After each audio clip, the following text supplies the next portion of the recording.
Greetings, everyone on YouTube, and welcome to this Age of Empires 2 Definitive Edition interview with me, Kemsit, and Sean over here. By all means, greet us. Hi. Well, everyone, how are you? Thanks, Kemsit, for having me now. No problem. By all means, actually, thanks for having me out over here, and a great honor to have you on this side because it is really a pleasure to have played through your Restoration of Egypt scenario. And it's an honor that you have taken up the call to do an interview over here to share your thoughts and opinions about various subjects that which we'll be touching on soon. Um, I'll right away actually throw in one question. And what sparked your interest in creating custom campaigns or scenarios? Was a particular game or moment that hooked you, or a certain historical figure, perhaps community, that inspired you? What moment inspired me? I'd say it was probably playing. I was playing the custom campaign from Philadelphia, the Comnemos, the Byzantine Restoration, I believe. Mm-hmm. I think that was his first one he uploaded on D, or was one of the first ones. And Mm-hmm. I was playing through that, and I have an awful knack for if I do something or if I see something and if there's some things I don't like about it. Now I love the scenario. It's like one of my favorites. But I'll if there's something I don't like about it or something I think I can fix, then Mm-hmm. I'll go and do it. It applies a lot outside of Age of Empires as well. But Mm-hmm. I was playing that scenario and there's like you're fighting your way through Greece and all that, as you know, but Jesus, I lost the words. It's okay. Take um time.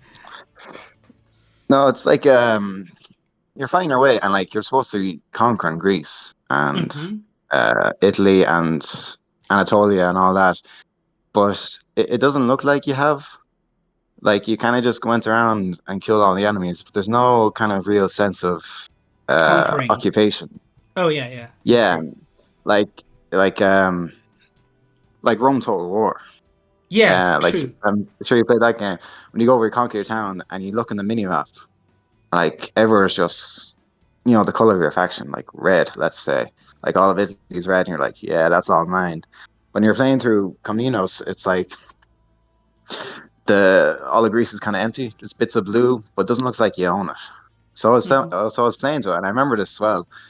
Like this is years and years ago, and I was saying, Jesus, imagine if I could like change that bit. I True. didn't know anything about the scenario editor, but I was like, imagine if it felt like you were conquering everything and like there was like towns of yours everywhere and all that. So that's kind of what kicked off the whole thing. Now I didn't do that to that scenario. I know I love that scenario too much. I didn't touch it, Mm-hmm. but I did to a lot more other scenarios as well. And as you're saying earlier, the restoration of Egypt. That's one that's brought over from HD. Of course, I added a Mm. few things onto it, but um, if I love a scenario and if I feel like there can be something to change to it or to add on to it, or even just a lot of the times it's just to make the terrain and the map look a bit more beautiful. I'll do it 100%. I'll ask the guys for permission, like the original map creators, and if I get the blessing, I just go ahead and tear at it. I love doing it. Mm-hmm. That's true. I mean, still, you've done quite a real great work with it, and have managed to pull it. And I wholeheartedly agree with you. Where sometimes there's a lot of those campaigns or scenarios that say like, okay, you need to go through this place, and then you need to conquer it, but then you just end up just destroying it, killing everyone, just the G over there, and then it just done for. It's not like form of vassalization or subjugation or something, just like in Rome Total War or something, or any of these Total War series, but also other games as well, which offers these kind of options as well. Even Ancestors Legacy, for example, I've enjoyed, or Stronghold, or anything else. Like, there's so much of these games where you tend to have AI who eventually become yours, or friends, or allies, but there's no sense of that in these things. which is really saddening. But yeah, I think you've touched a very nice subject over there, and hopefully, maybe in the future, we'll see those things coming. Because I also remember in the current DLC with Lost Chieftains, I think it was with R.A. Boy or something, where there was a chance that you were able to vassalize some people, but it ends up okay. It swaps to your side, and then the AI just surrenders. I'm like, why? Oh, Like, right. and I Ah, was like, don't why like did they that. do that? Yeah, yeah. I mean, it should just vassalize, but they're like, okay, maybe just for the balance sake, I think they thought that. But then the other side, like, I'm sorry, but you can balance it out in different. Why just remove that AI entirely, right? But yeah, it's okay, but it's very interesting to hear that Philadelphia and one of his contenders campaign has been able to inspire you to create this creation. And honestly, I think you've done a great job to push the restoration of Egypt from HD edition to DE, because many people have. Oh, thank There's you. been quite other people who have done that too. I think I remember not Iceberg, but I think it was what was his name? Godova, I think. Godova actually done that too, which is really interesting as well. And yeah, I think what was his name? Let me see. Uh, what was pardon me if I pronounce it, wrong. But Al-Kalim has also done some of his works also into it, even though he's far more in DE, but not much uh, in I mean Yeah. HD, but not much in DE, sadly, which would be cool because I sadly cannot touch HD anymore. The DE just looks far more better and plays far more fun and betterly. Honestly, I just can't. um, but let's move on to the second question.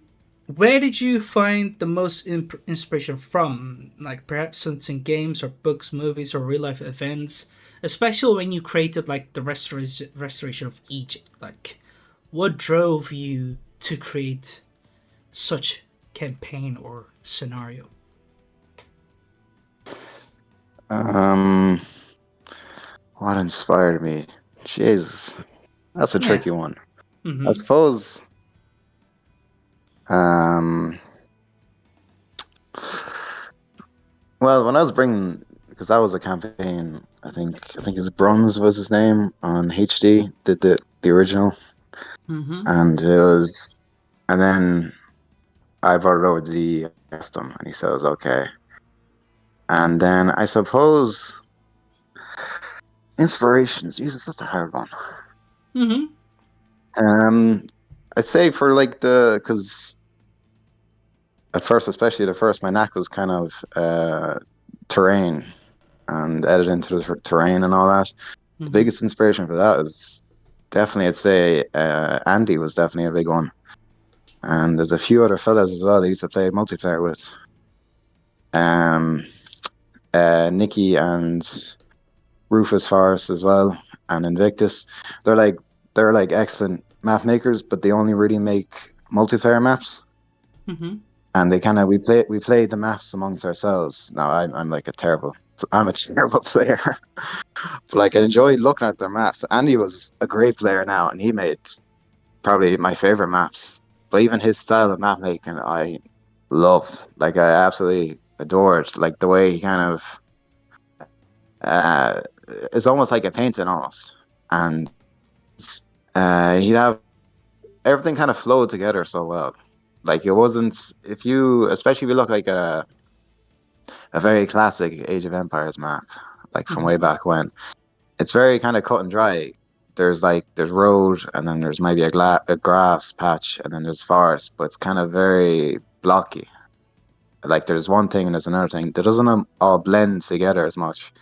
Mm-hmm. But with Andy's maps, they like blend, like everything kind of, the environment blends in with each other really well, and like there's transitions from environments that go together really well, even on HD edition because he True. made most of his map in HD. He was able to do it really well. This before layering mode, so he'd have like just bits of terrain mixing with each other, and he'd have like bushes scattered everywhere and trees, kind of like the odd tree scattered around, and everything just flowed really well.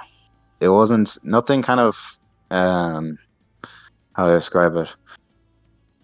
Nothing kind of was thrown at your face really suddenly. It was like a Yeah. gradual thing. If you looked at his maps, he did a lot of maps like of Europe. There's a big one actually. Crisis of the Third Century. That's a great one. And it's like the Mediterranean Europe. And if you kind of if you kind of scroll all around Europe, there's like transitions from like the dry landscape of, let's say, Anatolia into maybe Syria, the desert of Syria, and then over into Greece, which is a bit drier. And then it kind of goes up north into modern day Romania, and then over to south of Germany. Like the terrain just kind of all kind of blends together. Like it's all different terrain, but there's no sudden stop of the grass ends and the desert begins. It's all like very gradual. And it goes in really well to each other. So I really, really like that. And he takes like a terrain. Well, this is how I interpret it. And he kind of puts other parts of different terrains into it. So he'll take the dirt, plain dirt, and he maybe scatter bits of it's grass foundation, which is kind of like a very lighter one, just to give it a lot more texture to it. And with roads as well, he'd like scatter dirt and other and he'd do farm as well, a dead farm as well in the road, and like he'd make the roads all jagged and worn down. Um, but that's there. Andy was a very big inspiration in terms of the map. Um, Other inspirations, I'd say, yeah, the other lads as well they did kind of very similar, but they really took up a notch with Definitive Edition with the layered mode and all that. Mm-hmm. So it always kind of, especially when I was starting off, it always kind of I'd copy them like you copied them and then you kind of copy from different places, and Yeah. then well, copy is a very harsh word. It's more like you're emulating them really, and you put like their what they did in their map into your map to see if it works. And if it did, you're like, okay, yeah, grand. And then you take something from someone else and put it in a lot. Yeah. Those would be big inspirations in game, but outside of game, um, Jesus, I suppose the biggest one I find is very useful is, especially if you're doing trees or nature, is just to go outside. Like I live in the countryside and Mm-hmm. I work on a farm sometimes. So it's very easy for me to see bushes and trees all the time and grass and animals. I see a lot of animals, cows and cattle every Mm-hmm. weekend at all the fields. So if you go outside, there's like, I was talking to one of the lads about this the other day. There's like little kind of quirks about nature sometimes. Like certain trees will only grow in certain areas. Yeah. Willow trees, they only add willow recently, but I used to use the mangrove instead for willow. But willow trees only really grow in like damp areas, like so beside rivers and all that. Um, if you have a pine forest, um, nothing grows under pine trees because the needles come down, they fall off sometimes, and they just kill everything underneath. So, like, if you ever walk in a pine forest in real life, it's just nothing's there. So you take that over into the game, and you're like, well, there's a big, massive pine forest here. I'm not going to have any grass kind of underneath it or like around it or a lot of plants because the pine needles just kill everything. So it's like emulating real life. And the same with bushes and um, animals, um, cows, cattle in real life. If you're ever looking at a cattle field, there's always certain spots where they always lie down. So it's a big kind of muddy part of the field where they gather because they're trampling all the time. So if I make a cattle field in game, I always have a big muddy part because that's where they lie down. Like, well, they don't actually in game, but the same where they get fed as well, or they're drinking their water.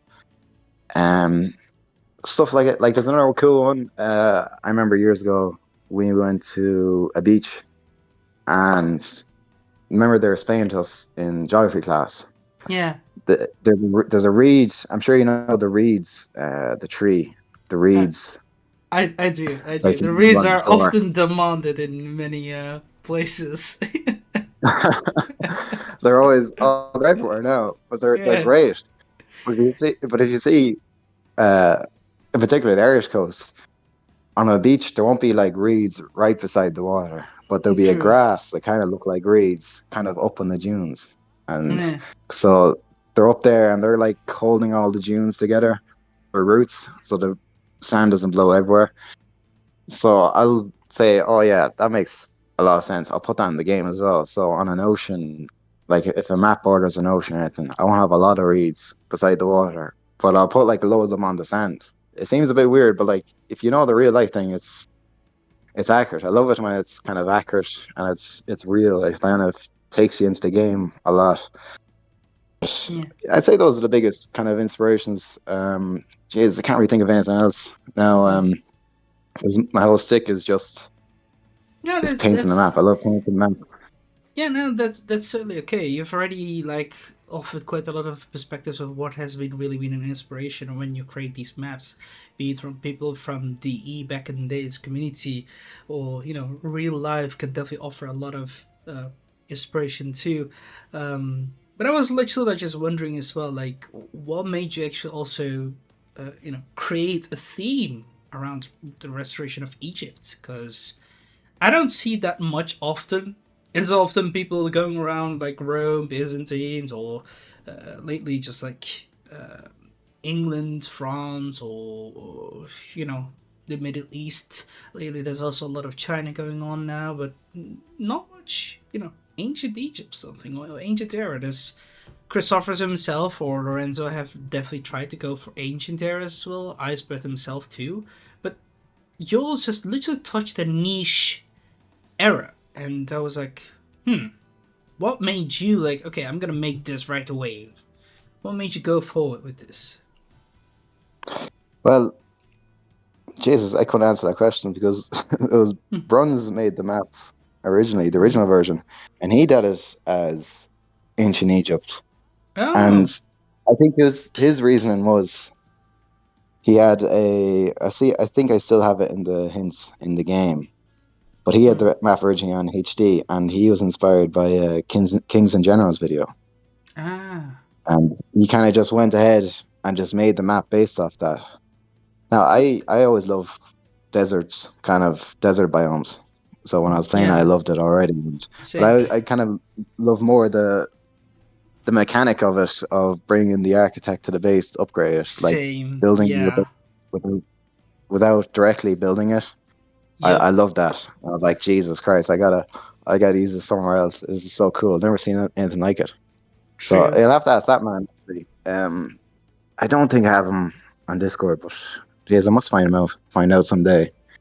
But Yeah. yeah, it is actually you're dead right though. It is a very niche area because like everywhere is kind of, if you're once in the ancient world, there's always Rome Yeah. and Uh, Italy, all those places. But this is kind of Egypt, and it's it's far south in Egypt because it's near the city of Meroe, which is very far yeah. south the Nile. So it's not even Alexandria or anything like that.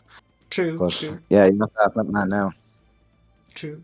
Like I said, I mean, it's just very amazing to have such kind of a scenario, and who knows? I hope for the World's Edge or Forgotten Empires, or the creators behind the E, to actually continue on with the Chronicles as well, and maybe offer something like Ptolemy Egypt or something, or the success states of the Alexander's Great, because these campaigns were also there, and that's why like when we spoke the day 2 days ago about your campaign, like I said, whenever you bring a architect to your base, it just upgrades. It makes so nice progression and looks very lively as it passes through. It's like you're making literally your own city and growing, and you just not just conquest and all that. It's very amazing. It is why I also like I recommend everyone to constantly go to Alexander's Great campaign within the Chronicles and try out the world in a city on the city's edge. It's just so super great. I love it, and I hope there's gonna be more of those. But I can only imagine how much of a time has been spent to create it with all those triggers, etc. So yeah. But yeah, the same thing for me as well. The biomes around Egypt is also great, but I love Step too. So yeah. Um, I'll move on to the next question. Can you tell us about one of your favorite creations? Because you yourself have also created some other things as well, and like even remastered, just like you said, you've been remastering some stuff lately too. be it from Philadelphia or other things from the classics. You've also said you've been a map maker too, and I can see that over here with the Lost Neanderthal, the Battle of Hooverdam, Kurikara, Lost End at Orkney, Agincourt, the Anarchy of King Stefan, or Fallout with the post-nuclear RTS game, Rome vs. Barbarian, and the vast diplomacy games or maps basically. Like, what is your favorite creations between us? Between the ones been published. Yeah, yeah. Or Oh, it can also be just not polished. It's all up to you. Like, what is like? Okay, Kevin, it's all these things are in my portfolio, but if I had to pull one out in this interview, what would you say? Okay, this is something very great, my most favorite, and I highly recommend it. ooh. I say out of the ones published. Mm-hmm. Let me see. Let me see. I need to go through them now in my head. Restoration of Egypt. Yeah. I'd say I do like the Agincourt one because that changed a Mm-hmm. lot from the original. The other ones are just kind of terrain. The last Neanderthal is just terrain. Mm-hmm. I do like the last Neanderthal, actually, the burnt forest and that. At the very end, when the forest is burning, I actually do like the way I did it all. I mean, it actually looked very burnt, like with the black. You used a lot of black in it. I do like that part of it. That's the only reason why I think I changed the map because of that part. But yeah, I'd say Agincourt because I think that I changed that map the most out of all of them. Like I completely redid that map out of the ground up. I do like the Restoration of Egypt as well. I played that the odd time because it's just fun. Like it's satisfying building the base and all that. Um, those I'd say are the ones released because I think the other remasters are just visual, all kind of visual. Korikara has a couple of kind of changes to it, but it's mainly visual. And the Last Stand of Orkney is also visual. The multiplayer maps are they're not the best. I'm not great at balancing. Um, Fallout 2 is actually it's good. It's all right. I haven't really play tested it much, but it's got some cool like mechanics in it. And it's a small map as well, so it's not. Sometimes with multiplayer maps, when we were playing with guys back in the day, if it was big, they take ages. They take hours and hours to finish. So like sometimes the small one's good. And it's like it's in the desert as well. I love the desert. Yeah. And I love Fallout as well. I don't know if you realize. Yeah, I do. I see it. You got like two maps of Fallout. One is the RTS game, and another a post-nuclear diplomacy game. But that's okay. I Yeah, mean, I just yeah, go ahead. I can't get. Oh, there was a time I was just obsessed with it. I was like, oh, how can I bring this over into the Definitive Edition? So I Hmm. made a few maps. The Hoover Dam one, I think, is another remaster, but I completely did that one the ground up. That's a fun one as well. Hmm. Um, so I say Ash and Core, the ones released. I have a load of ones. I have a load of maps that haven't been released yet or campaigns. Jesus, I hope to do them by the end of the year. But out of the ones not released, ooh, I think remastering Manzacart is my next one. That'll be a good one because it'll Okay. be a lot like I'm completely doing that one from the ground up as well. And I Hmm. haven't told Ozzy yet, actually. I meant to tell Ozzy because I remember he was working with me years ago on it. But I'm sure you know in the original ones, you're kind of just capturing the teams, the towns, and there's no kind of I won't say personality, but like it's just kind of here's an army, capture these towns. There's nothing kind of going on. Like in Agincourt, the original, you had Henry V. So there's kind of like there's like character in it, Yeah. people to follow and to root for. Yep. And it's not kind of like this isn't no discredit to the guys back in the day maker, but there's no kind of person to root for, True. or Or to jump it's into the shoes, for example, because this is what I always say as well. Like, the reasoning I think why people have been playing these campaigns is the feel that you're presented within the time to be in their shoes, to live what they have might have lived or done, be they bad, be they good, no matter what. And that is what you know I think many people have been mentioning already. And you know said so in their playthroughs within their campaign. So adding another figure inside, just like like you said with Henry, it you'll be able to jump in and like, hey, you're the king.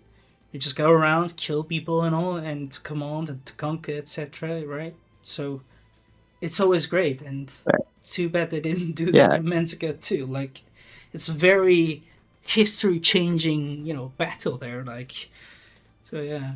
Oh, definitely. Yeah, it's way more like immersive. That was the word I was looking Mm-hmm. for. Immersive. So that's what I hope to change the new one. Like just actually put all the characters in the game because there's so many people uh kind of involved in that battle on both sides. There's definitely at least two in the Turkic sides. There's the Sultan Alp Arslan, and True. there's the his vizier and Nizam al Mulk. And Yep. then on the Roman side, there's the emperor himself, which is huge. The emperor actually rode all the way out to defeat these Turks. So Yeah. you have the emperor Romanus Diogenes the Fourth, and then he has a load of generals who basically mistrust him. So there's a load of mercenaries as well. Yeah, Pechenex, for And example, who also swapped sides eventually when they saw, like, hey, we're fighting Turks. And then yeah, they're like, exactly. okay, And they just like they had no faith in the emperor. So yeah, there's loads of those elements of kind of nuance to the game. It kind of makes it a lot more interesting that there's like lots of betrayals going on. And there's actually a great scenario back in the day. Jesus, over 10 years ago, I think. Shadows of Betrayal. mm-hmm. Check that out. I don't know if you heard it. Have you heard it before? Not really. I've not. So you said Shadows of the Trail? What was it? Shadows of Betrayal. Shadows of I don't think it's on the HD workshop. I think you have to find it at Age of Kings on Ah, the Heaven Blacksmith. It's a Heavens. savage scenario. But it's basically Manzacurt, but it's very and you kind of choose who you play as, and you kind of decide how the battle goes. And there's lots of dialogue and dialogue options in it as well. It's Yeah. basically kind of like a role playing game, really, pretty much. Your man got a Okay. reward for it, an award. Sorry, he got an award for it. But very, very excellent scenario. So a lot of like there's a whole upgrade system as well with all the heroes and all that. Like he has a Word document to go alongside with it and it just Damn. explains all the mechanics of the scenario and the backstories and all that. That's how kind of Dedicated um word, really. Honestly, that sounds very like dedicated.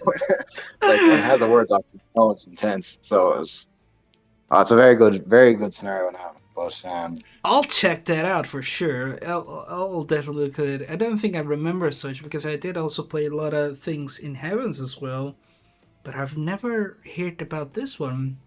Thanks for saying that to me because I'll definitely be jumping in because I'm like literally here urging such like consumption because I want to have like some good meat put on my plate to devour up with a little bit spices, not too cooked, not too raw, like middle. That's what I want. But it's often either too cooked or too raw, and I'm like, what?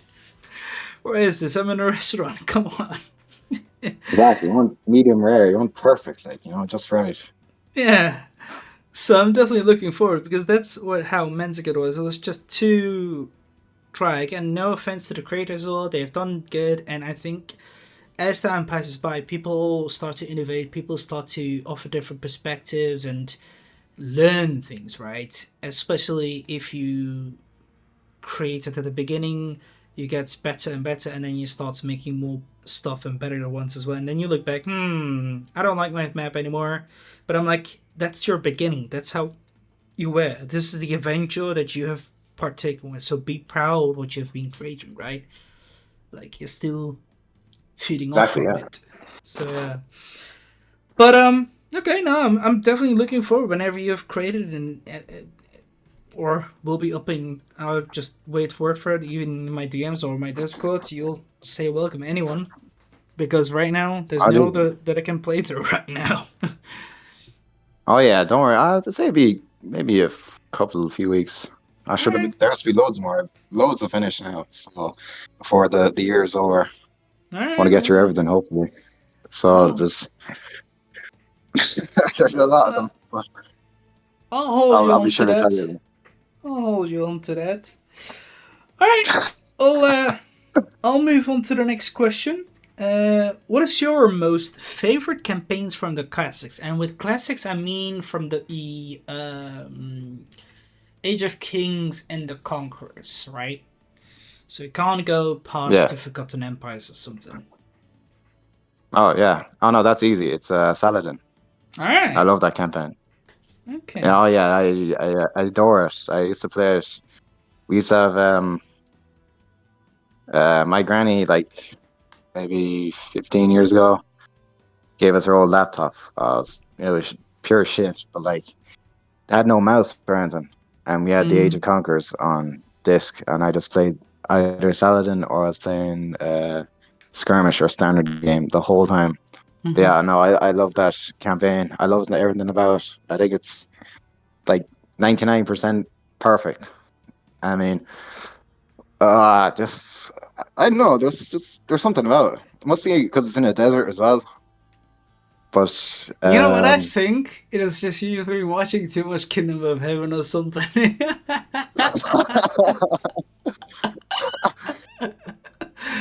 Nah, I mean it's okay. Nah, I mean honestly, I understand, but many people. I'm not surprised about it because I think I remember some people also mentioning Saladin too, but some have also it's said just it's, Barbarossa. Barbarossa. Barbarossa is a good one as well. Mm-hmm. Uh, that's grand.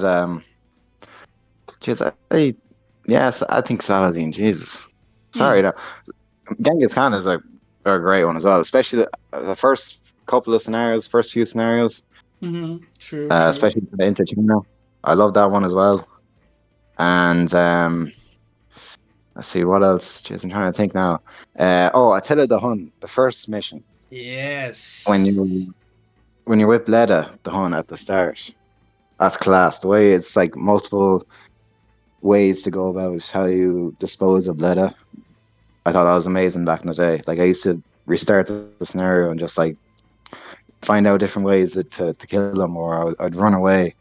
Oh my! Like it blow your mind because there's nothing else kind of like that intuitive in the game. Um, that's another great one. What else? El Cid as well. I love the first El Cid campaign or El Cid mission. Pardon me. But Yeah. I felt like some of them. Um, I feel like they have a lot of strong starts. Then they kind of fall off a bit, especially in the last couple of scenarios. I'm not sure if you feel that way as well. I think like even when you look at the map, like the last El Cid map isn't kind of as detailed as the first one it would have been. True. Especially kind of like especially because I remember now you're kind of in the city a lot. You're not really traveling around the map as much. Well, except to defeat the enemies, but so and as well as that, like Genghis Khan as well. Like the last couple of Yeah. scenarios when you're in Europe, Yep. like one where you're capturing, I think you're capturing the flag from Bohemia or Poland or wherever. It's just kind of very cliffy kind of terrain. There's no kind of you don't feel like you're in Europe. You Yeah. feel You're like you're in not. a canyon, and you're just True. kind of navigating the cliffs and all that. So I didn't like that as much. But Saladin, I think, is just very strong all the way through. I just love that about it. True. And you're like literally just capturing like Poland and all that, like halfway and all Bohemia, whatever you want to call it. And you know, it doesn't feel like you're literally capturing. You just capture your flag. It's just like dry. It's just nothing. You know, you want to have it like a city, like capturing it properly. But sadly, that's not the case over there.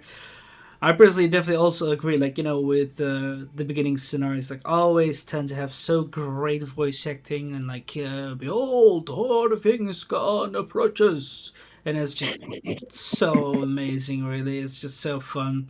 It's the same thing with El Cid, El Campeador, or for example with Aztecs, um, Cuauhtémoc, and whatever. It's just so great the way that there's been voicing out. I think often the writers and the voice actors or even the music just carry it so hard, and the map Yeah. makers as well, but eventually it starts to get a little bit sloppy. So yeah, but it's still good, I think. But all right, So you've picked I know, Saladin, yeah. you've picked The six. nostalgia carries it now. No. Yeah, true, true. But I'll move into another question because this one will be even more interesting. What is your most favorite custom campaign or scenario? It can be your own or of that from someone else. Oh, Mm-hmm. that was a good one. I know. Um, Don't tell me you have not played much. How dare you? no, I have. Well, I used to Oh, now years ago. I don't uh, play as much anymore, but back in damn the it. day, I can Go. give you a few. Sure, go Thrones ahead. of Iberia. Mm-hmm. That's a great one.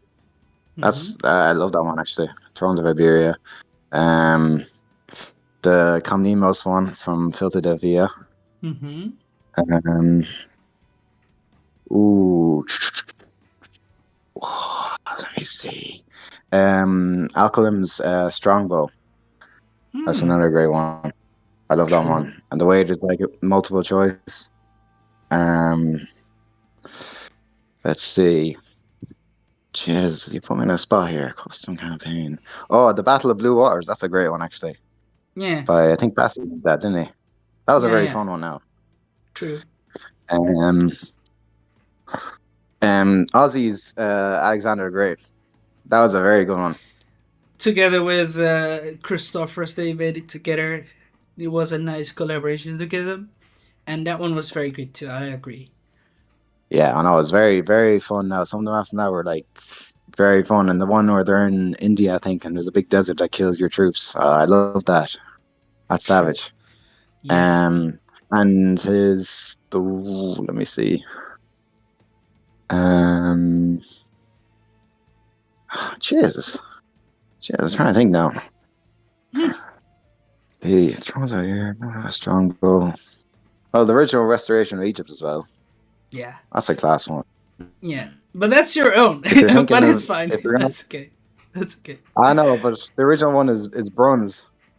Bronze made the original one on HD, but that was a great one. No, That's okay, why I okay. made that. That's why I remastered it.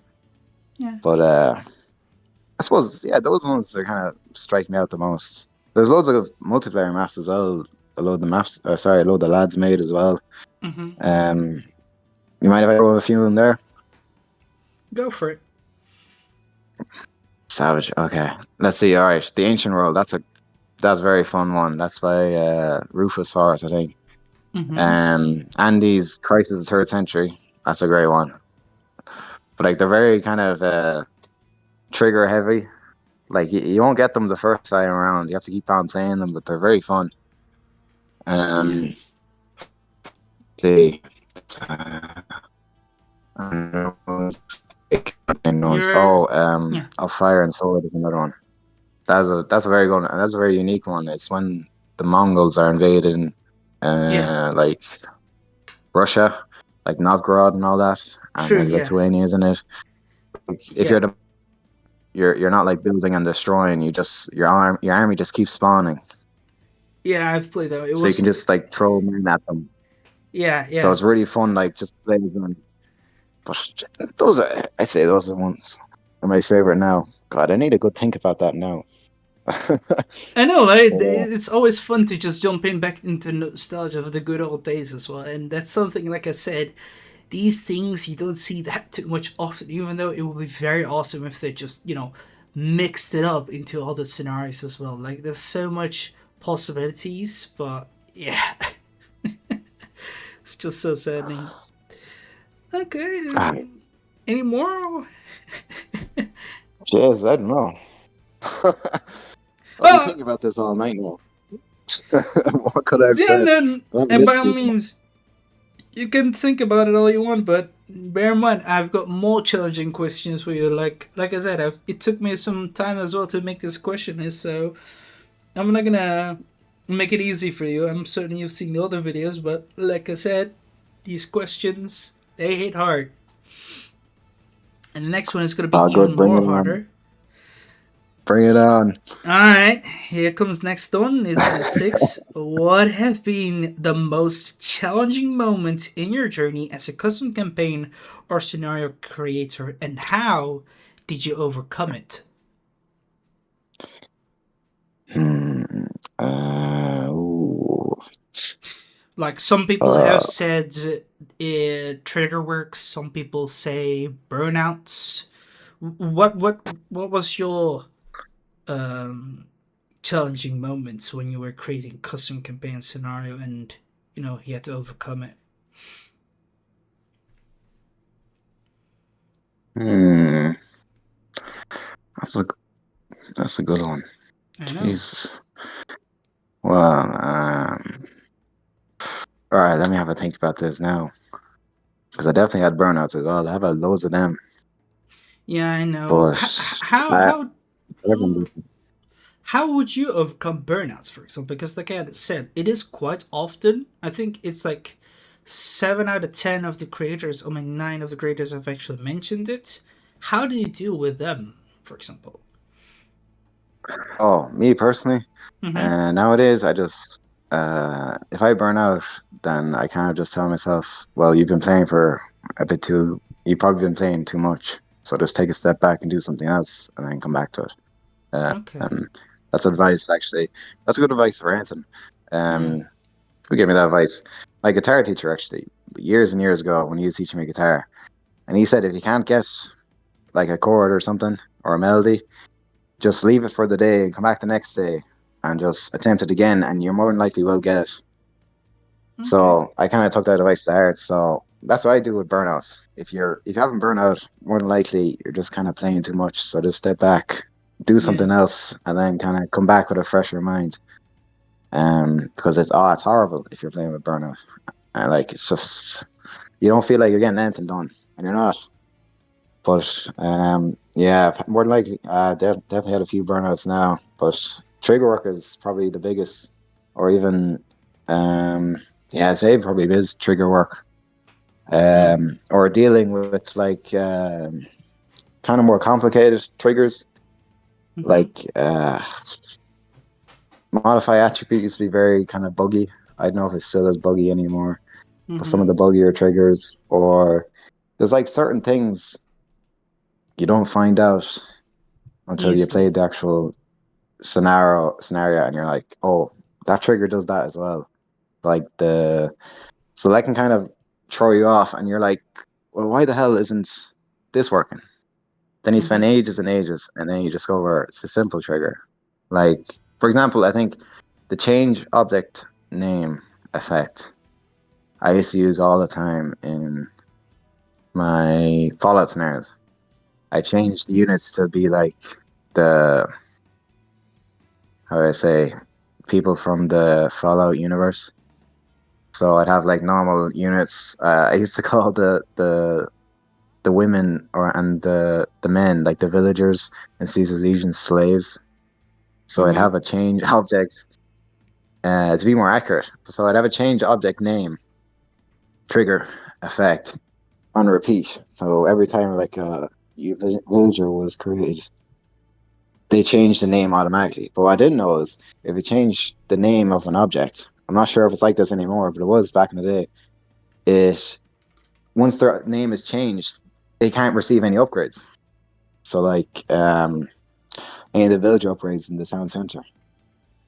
So I didn't realize that until ages later, and I was just tearing the map apart, trying to figure out what the fuck was wrong with this. Like, what the Jesus Christ? Why won't the villagers' health go up? Or anything like that. And it was just something as simple as changing the name. That effect, that was probably one that really threw me off. But it kind of seems so stupid now. It's like such a small thing now. Back then, it kind of threw me off for sure. But yeah, triggers are a big one. God, because everyone, even all the lads I know, they love painting the map and doing the map. But when they get to the triggers, it's like Jesus Christ. Like especially back in the HD days, it was like a mountain of work to do. But God, that's probably one instance now, a couple of instances I Yeah. can figure out, So it's but just can't really remember a lot of them. because like Yeah, you want that's to forget you want to forget about them as well. yeah, yeah. I mean, you don't want to keep horrible experiences within your mind. You just want to keep those positive ones inside. But sadly, sometimes you gotta just visit back and also be like, okay, this is how I struggled back in the day, and this is how I fixed it. Because I am curious though. Now that you mention, how did you overcome your issues with triggers then? Like, how did you deal it when you didn't know what to do with it? Did you just check out a YouTube video, or some people have asked AI lately? Other people's just, as you say, just test it out. Some people reach out to other people. What did you do back in that day? What I did mainly was I was in a Discord with other map makers, Mm-hmm. and if I couldn't, I usually have a map that I test triggers, my test map. So just to avoid playing the whole scenario all over again, I'll just have a map and I'll put in that trigger. I still use it sometimes and test out the trigger, see if it works or what works. Yeah. And if I can't figure it out, I'll go to one of the lads and just say, what can I do here? Or what's wrong here? I'm trying to do this or trying to name this unit. And because those guys are like encyclopedias, they don't know everything. And if they Yeah. don't know anything, then sometimes YouTube videos, but there wasn't an awful lot of kind of videos explaining anything. You kind of you had Alkalim had a Yeah. load of True. True. videos back in the day and explain triggers and all that, but there wasn't. It's not like as extensive. Um, but yeah, the lads really kind of helped that and trial and error.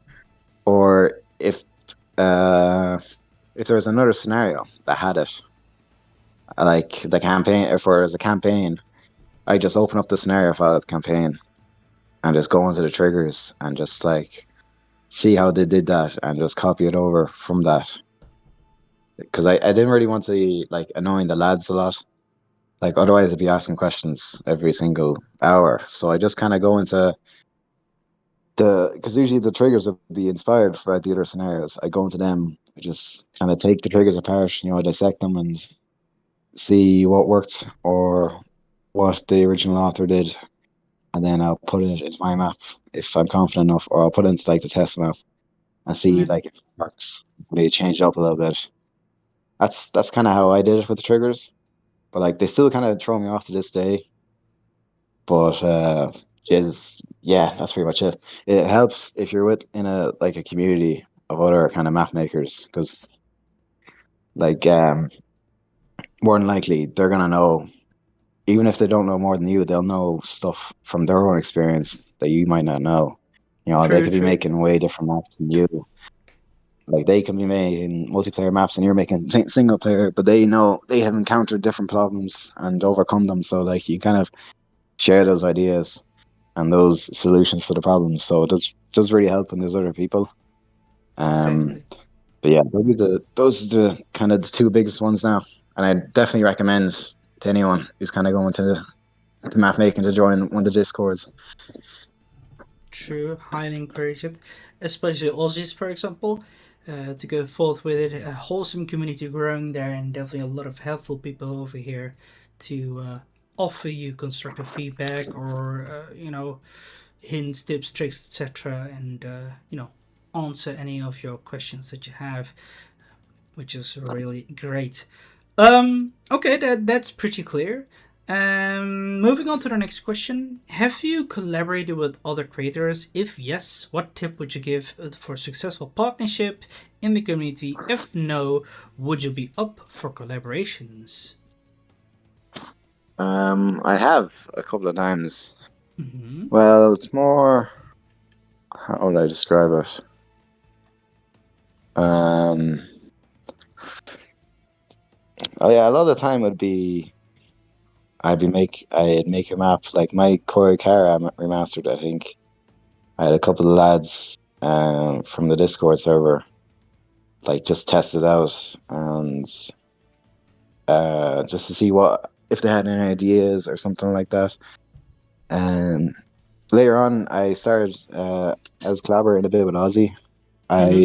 I'd he needed a playtester, and I said, yeah, sure, go on. Basically, we met in another server, And I said, yeah, go on. And he'd send me his maps, and I give feedback. Or and there's little kind of things. A lot of it was the sometimes the English grammar, because he's not like a native English. I think he's from Belgium, or yeah, I think it's Belgium. Yeah, he's Um, Belgian. The filthy. No I'm joking. a bit of a rivalry there, No. but his English won't be 100%. Like it wasn't back in the day, anyway. So I'd Mm, correct the grammar or anything, or if there's something kind of off the terrain, and I just tell him all this, and I kind of just kind of was kind of guiding him through it, basically. mm-hmm. So there's a few scenarios where he's doing. I think the first one was the Golden Spurs one, Oh yeah, yeah, yeah. and That one's great. that's a great one. Yeah, yeah. And Siege of Vienna as well. True. And Another then one. there's a few others. There was one we were working on together. Actually, the we were working on. I was telling you about it, actually the Northern Crusades campaign that we didn't Yeah. finish. That was I tell you probably the guys. biggest collaboration. We were like sending the maps over and back to each other and just kind of spitting out ideas and all that. So that was probably the most collaborative I've been. But usually I kind of work on my own. But Mm, yeah, I'm trying to think now. That's probably it. that's okay. Other than that, just yeah. That's Sorry, go okay. ahead. That's okay. But how? What successful tip? What would you? What kind of tips would you two give, or well, you, for successful partnership between Aussie and elders? Like, how did it flourish so greatly? Because when you look at the creation that you two created, as well as the Golden Purse, I personally like that a lot as well. And the Siege of Vienna, like, what would you say made you guys like work so well and could do so as well within with others, for example? Well, if you both speak the same language, that helps a lot. Well, communication is That's definitely definitely a big one. important. It's the key to the chest filled with wonders, but sadly, there's quite often a language barrier which screws up a lot.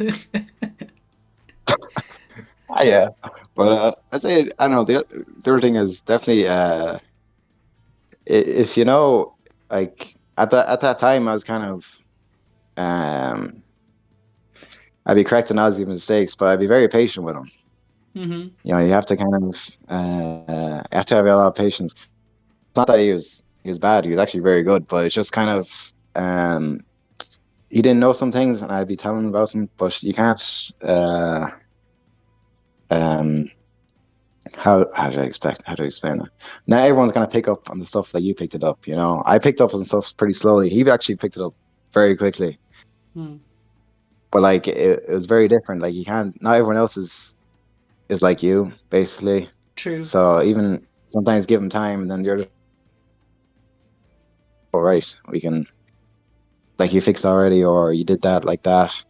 So you have to kind of be, and as well as that with the language barrier, you might have to um how should I explain? Like pretty much like how would you explain something? Or uh yeah, I suppose patience is another one. Like they're not always gonna reply straight away because you live in different countries or wherever. And yeah, you have to understand that you're in this for like the long game. You're not gonna make a map in an evening, or like you're not gonna make a very extensive map in an evening, or a Oh campaign, no, definitely not. that's for So sure. it's like multiple days or weeks, and they have their own schedules. They go to whatever they have school or they college or something like that. Work and all, So you have to family. exactly. Yeah. So they got other. How do I explain? They got other stuff going on in their life, as do you. So you just gotta True. be a bit patient with it. So, For sure. No, okay. Those are good reasons and good points for a successful partnership. Mainly communication, good, dotting onto certain aspects within it, be it like clearing out stuff to each other, or patience when one doesn't understand, and then just give some time for him to do it. And as you said, I think Ozzy definitely you know catches it very quickly and all that. And it's very interesting to hear.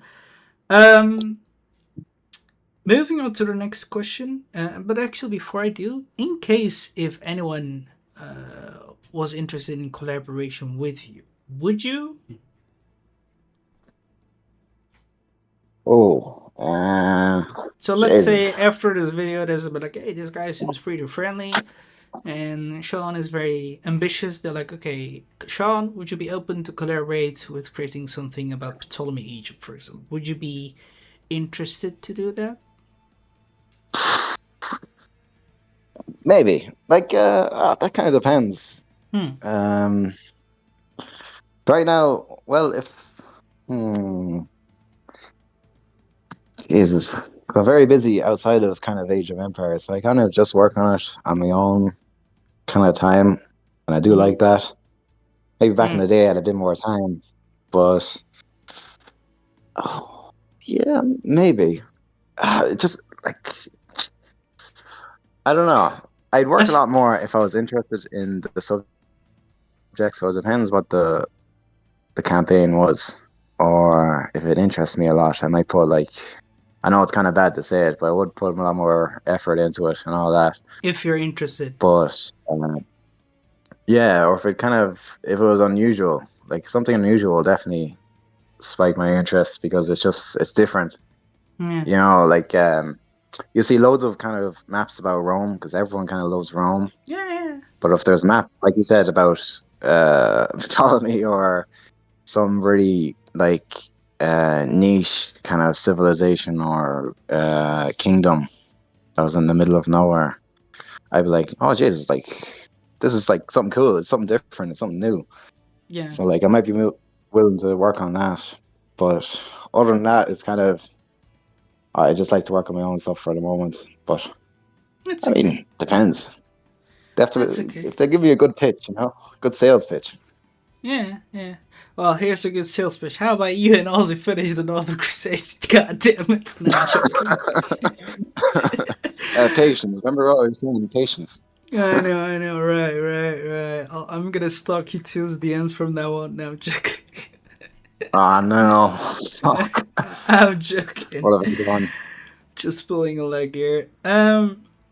Moving on to the next question. What advice would you give to someone who just starts out in a custom campaign and scenario creation? So let's say I, for example, jump into it. I'm like, okay, I want to create this campaign or scenario. What would you say? Hey, comes it. This is what you need to do first.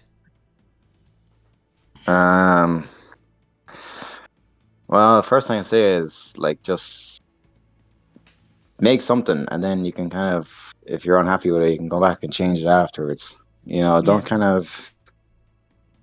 Don't get cold feet about where to start. It's better to have made something and finish something and then go mm, back and fix it rather than being scared to do anything, you know?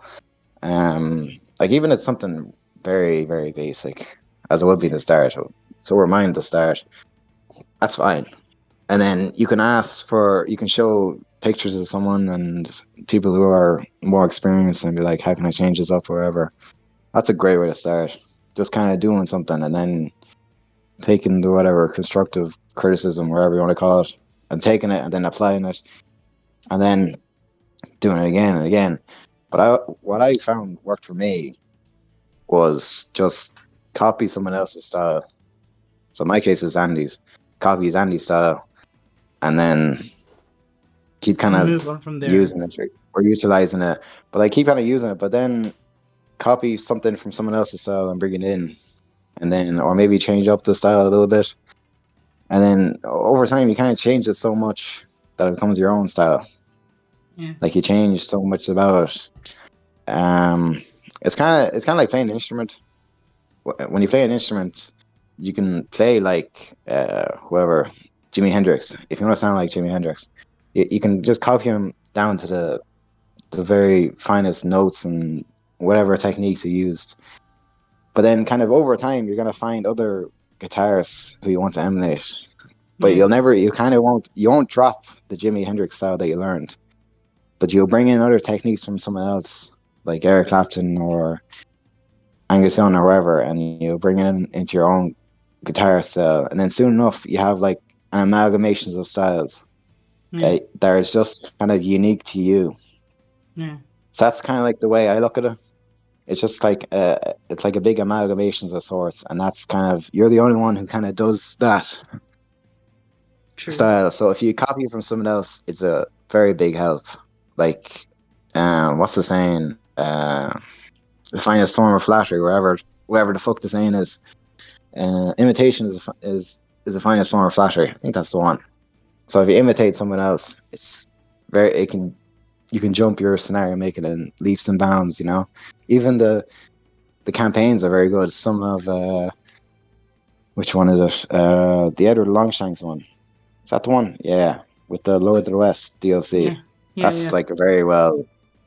The maps and those are very like well done. The little details and the way to do the roads and the terrain, they're very well. So even copy them, put it into your map, and just like see what you can do with it from there.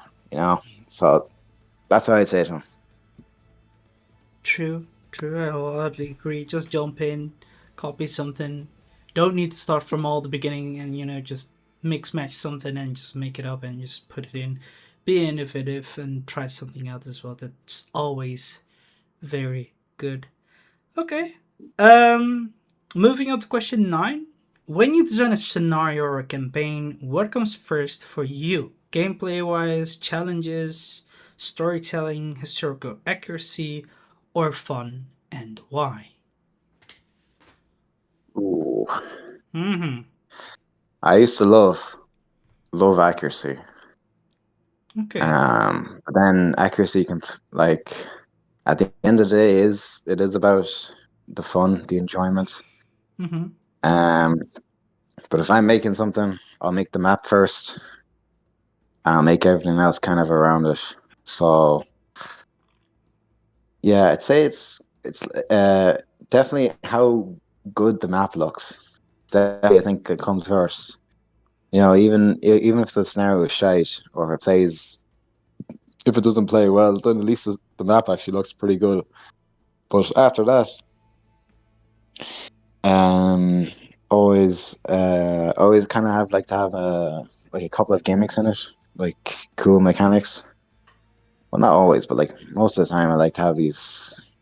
Um, let me say, like in like the Fallout 2 map it's a multiplayer map, but there's like an election kind of gimmick in it, Mm-hmm. triggers where one of the towns. It's very much like the game in Fallout 2. One of the towns has an election, and different what are they called? Candidates. Different candidates are backed by different factions of the region because they all want that town. So I made that into a gimmick into the map where if the town, the faction can choose which other faction nominates its candidate, and so they're like allied for the rest of the game, and their victory conditions are tied into each other, or whatever. So I do like those kind of gimmicks in each game, like in Agincourt as well. I had a gimmick, or was it? It was the relic. If you pick up a relic, it gives all your units. I think it's a +1 or +2 damage. Mm-hmm. Oh, you dropped out, Sean? Welcome back. Jesus, sorry, No problem. I don't know what happened there. Nah, it's all good. Um, okay, grand. What was I talking about? Oh, Agincourt. Right. So I had the relic, but you have to hold on to the relic to have the attack buff on. Like if you drop the relic, you get rid of it. Mm-hmm. And I think that's why what they had originally planned back in the day for the relics. I'm pretty sure I watched a video on that. I think it was an Alcazar video where he's saying that back in the Age of Empires 2 when it's first being made, they had a mechanic where if you brought the relics into battle, or they were trying to make a mechanic, I don't think they could make it back then, where they brought the relic into battle, the units around the relic would have like a buff. And I don't think they could make it back in the day. You could probably make it now, but that's kind of where it came from. So the first, I'm getting a bit off topic here, but definitely the first thing I do in map is always the terrain. Terrain has to look nice, and the map has to look nice. And if it's like a continent, or excuse me, Oh, good. if it's like an area has to be kind of fairly accurate. Of course, you can change it all for gameplay wise, but I love it when the area is accurate and it's not like like the cities aren't where they're supposed to be. You know, they're not like you can look at it on a map and say, oh, that city's there and that city's there. So that, and then a gimmick or a cool mechanic. I always love putting them into scenarios as well. And then you have to make it fun as well. But True. I used to never do that. I always used to think that the mechanics were kind of fun, so that's kind of what made it fun. But I'm very bad at. I'm not a great player, and I'm very bad at balancing the map Hmm. because when you go into scenario design, there's like a heaps to learn about. Well, not heaps, but there's a lot to learn kind of about the different units and their attacks and armors and different armors and like how to balance it really properly. So I never really got into that. Not a lot, unfortunately. I wish I did. Um, but yeah, see that's geez, yeah. Well, the map always has to kind of look good. I like a good looking map, even the areas that aren't seen. You know, I like when you mark up Polo on a map. I like just looking at the different kind of corners of the map and seeing like how someone did something, or I like it when it's nice and kind of goes all together. And so that's probably a big thing for me. That's why I kind of you can kind of see that with the remasters. A lot of them are just visual. So I'm big into kind of visuals and the aesthetic of it. And then Yeah. of course the gimmicks as well. I love a good gimmick or mechanic or something unique to that scenario going on. But yeah, I'd say those are the big two ones now. No, that sounds like some proper reasons over there for, you know, the design. Map design is very important, and of course, historical accuracy first, and then map design and fun, of course. I put them also on top, especially historical accuracy. I prefer it, even though it's not always easy to do, especially when you do not have much. How should I say? Um, well, not proof, I would say, or more like ideas what happened and all that, right? Especially with our current knowledge Yeah, about past, especially with the ancient kingdoms or something, or far before the Bronze Age, yeah, etc. It's very, lacking. But then again, you can always try to theorize or offer some, back ways, or just offer it for the player to try to yeah, find yeah, out. And fun is very important. Balance is also very often a difficulty, but I think you guys are doing great job. Unlike some certain people who have a tendency of making campaigns very grindy, and it's just not fun really, because that's not how no, no, no, any campaign should be. yeah. But yeah. Um, Moving on to the next question. What tools, triggers, or editor features do you rely most, and which ones do you wish to be improved, if there is any, of course? Ooh, ones I learn most probably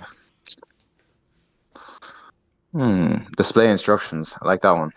I don't know why I Okay. like it, but I love I love a good bit of exposition, and it's always nice when you get like the when you time it just right to the end of the dialogue. Like let's say there's a voice line, and just when the voice line goes away, the instruction kind of goes as well, and it's replaced by another. Like there's a conversation, I always like them. Mm-hmm. Hard to get them right though. Uh, yeah, that's one I use a lot. Of course, activate trigger as well. That's another huge one. Um, modify attribute is actually a great one, and change variable. I do like change variable actually. That's a very handy one to have. Um, especially when you're kind of putting them in the objectives tab. Like if you're saying 3 out of 3 castles destroyed, or wherever, you can change the list of castles like to 2 out of 3 if one of the castles is destroyed. Okay. I really like that now. But I thought that was great. Um, God, what else? Um, yeah, it's mainly dialogue, I think.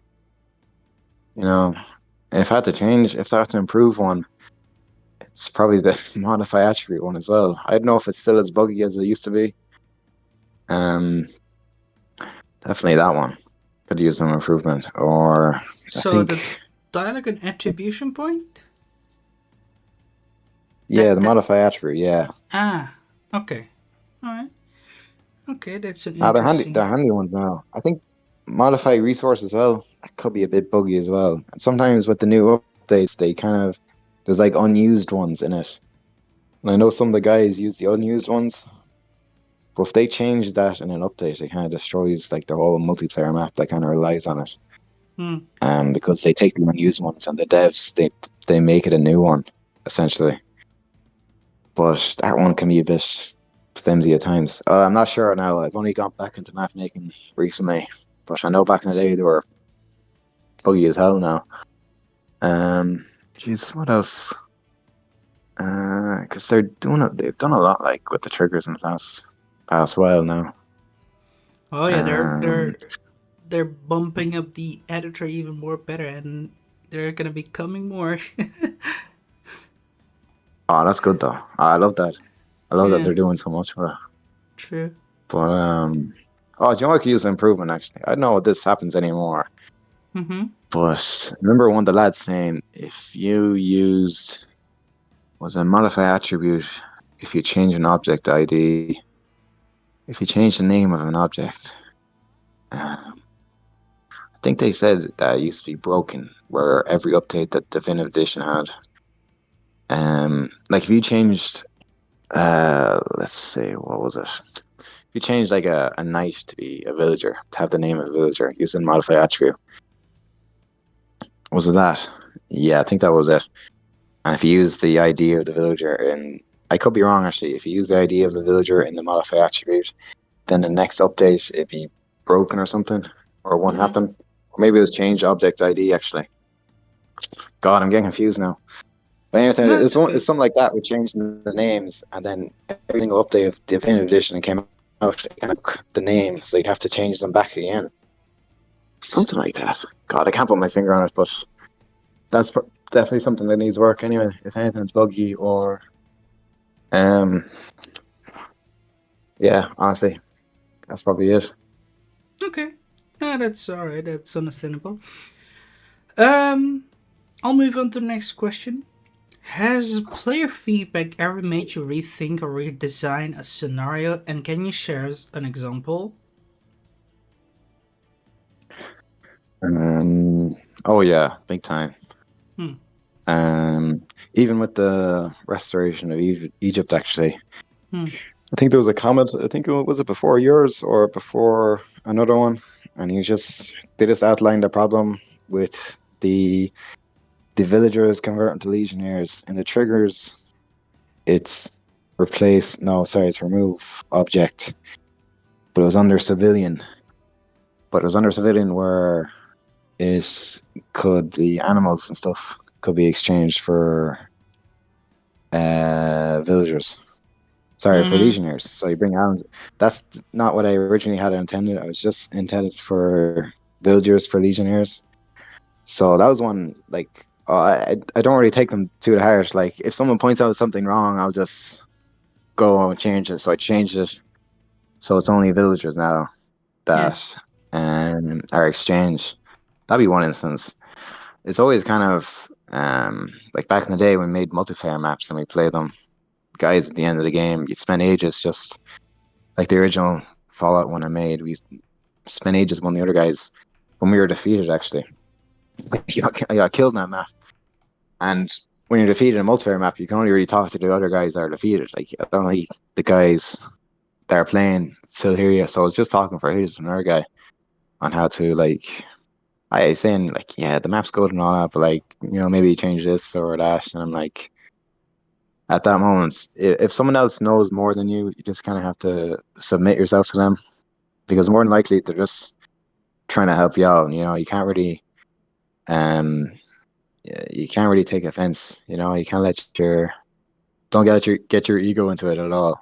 They're just trying to help you out, and they know a lot more than you. So if it's just much easier if it goes that you change the thing to where they're going, and then maybe you'll come around eventually. You don't have to like the change at first, but you'll come around eventually and like see like that was for the best, you know. But that's probably a couple of instances. Um, but usually if something is wrong, I will change it unless I like it. Then that if I like it, then I'll just leave it, you know. Um, but yeah, no, I always do welcome feedback. Um, I always like when someone comments on the maps where we're saying something wrong because a lot of the times it's just something so small that you'd never pick up on yourself. You never imagine that happen. And then you can go and change it, no problem. So yeah, I'd say those are a couple of examples of it now. Yeah, changing the sheep to some villager is always a good idea. I don't even know how that works in real life. Like, how do you get a legionnaire of a goat? Yeah, no, I mean it's okay. But yeah, it was really pleasant to see these changing, especially right now. I've just checked it out as well too. That you've definitely changed it to, and it's really pleasant to see that.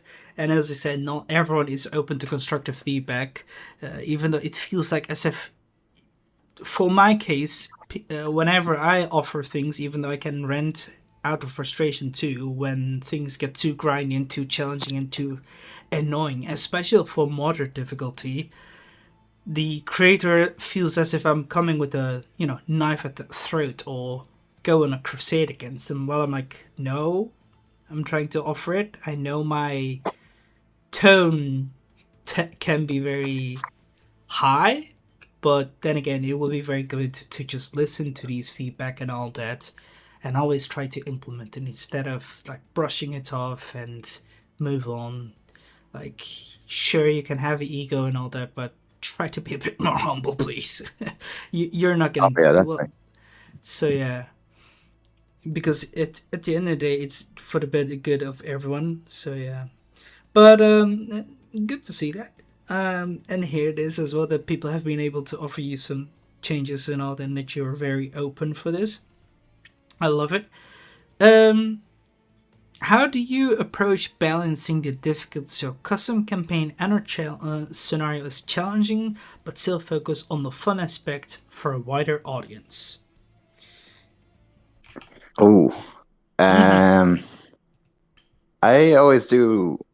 For me, if it's a bit more challenging, then it's a bit more fun. I always like to put a challenge in it. Um, because it kind of gets you thinking a bit, or it might get your adrenaline going, or get you thinking. So I always put it on more the challenge side, like than the fun side. I think the Mm-hmm. challenge or the fun is in the challenge sometimes. True. Um, and then you can kind of take enjoyment out of the fact that you bet the map. But then, of course, you can't make it too challenging because then you might just get frustrated with it and um, just give up altogether. But it's pretty hard now. You just have to play test it over and over and over again, and then Yeah. even get other people to play test it Yeah, for sure. to find kind of like that sweet point where it's challenging, but it's not too challenging, or it's not a Yeah. grind, as you were saying earlier. Because like Yeah. those maps we're just grinding for ages and ages. It's no fun at all. Yeah. The fun kind of wears off very quickly. But I'm not that great. I'm not that great balancing. I'll just play the maps over and over again, and if all the triggers work, and if you have a little bit of fun while doing it, and there's a little bit of tricky, it's a little challenging, then I'm all for it. I mean, I got a bit to learn. Obviously, I'm not the best map maker out there. I think you are I can't do because, everything with them. But, yeah, I mean, I think you are because it's not just only fun that also matters and balance as well. It's also, replayability that's also very important. Like, for example, when I check out, I'm just checking out for the Restoration of Egypt forums within the Age of Empires Insider thingy. It was literally just someone who's like said, like, I would play a sequel if there was one. See what I mean? Like, it Oh, that's good is, to hear. yeah, it is really great to see that people enjoy it, and he was like for him, in his opinion, is though that it's very easy, and the raids felt also very easy as well. Even the mid to large size enemy raids were lacking in his opinion, but I'm like, I mean, what do you want? you're you're trying to restore Egypt. You're not trying to stop big armies. You're trying to stop like small raids of bandits while you're Yeah, trying to small go for a skirmishes. Yeah. rebuild. Yeah. So I'm like, that's not supposed to what you be doing. This like it felt like an RPG kind of thing, but then more building to and more mission accomplishments and all, right? You're literally a governor, not trying to stop an entire invasion all that like a king. But yeah. So I think you really Yeah, touched it very you're well. governor, not a general. Yeah. So I think that is what you're doing very greatly here over here, and you know, the focus is just really good over here too. And Ah, I thank you. think you've definitely reached a wide audience too, especially when you look at the restoration of Egypt. Downloads more than 4K, which is big. So keep it up. Um, how do you think your person as well? Because now that we've said how the restoration of Egypt have reached such downloads, how do you think yourself have been doing within the Age of Empires 2 content creator community? And what would you tell your younger self if you had the chance? Could you say that first question again, please? How do you think you've been doing within the Age of Empires 2 content creator community? And what would you tell your younger self if you had the chance? Uh, um, hmm. Let's see. I think I'm doing grand. Like I'm there, but I'm there in the different communities, but I'm not, you know, Mm-hmm. I'm not front and center on the stage, which I like. Like I'm just kind of just one of the guys, you know. So I kind of like where I'm at the moment. Mm-hmm. If I need anything, everyone's very helpful. They're always willing to help and all that. I had to tell my younger self something. Um, Definitely, probably make even more friends, and yeah, that's probably it. You make even more friends on Discord and join even more communities. Because then, because I know from time to time, this community kind of die off, and the Discord channel is kind of quieting down a lot more.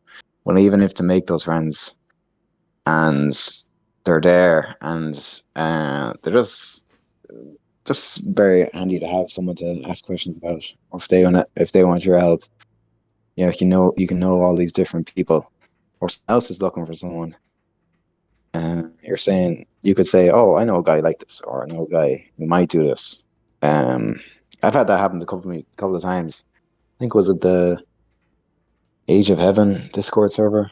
Yeah. Um, I was looking for back in the day when I remastered Curry Cara for the first time. I was feeling very arrogant, and I was saying, "Jeez, what if I got this sent to the actual developers? Jeez, that'd be mad." I was like, Yeah. "Oh God, I might try that." One of the guys so I was talking to one of the guys in the server I was in, and he's like, "Oh, this guy from this server might know."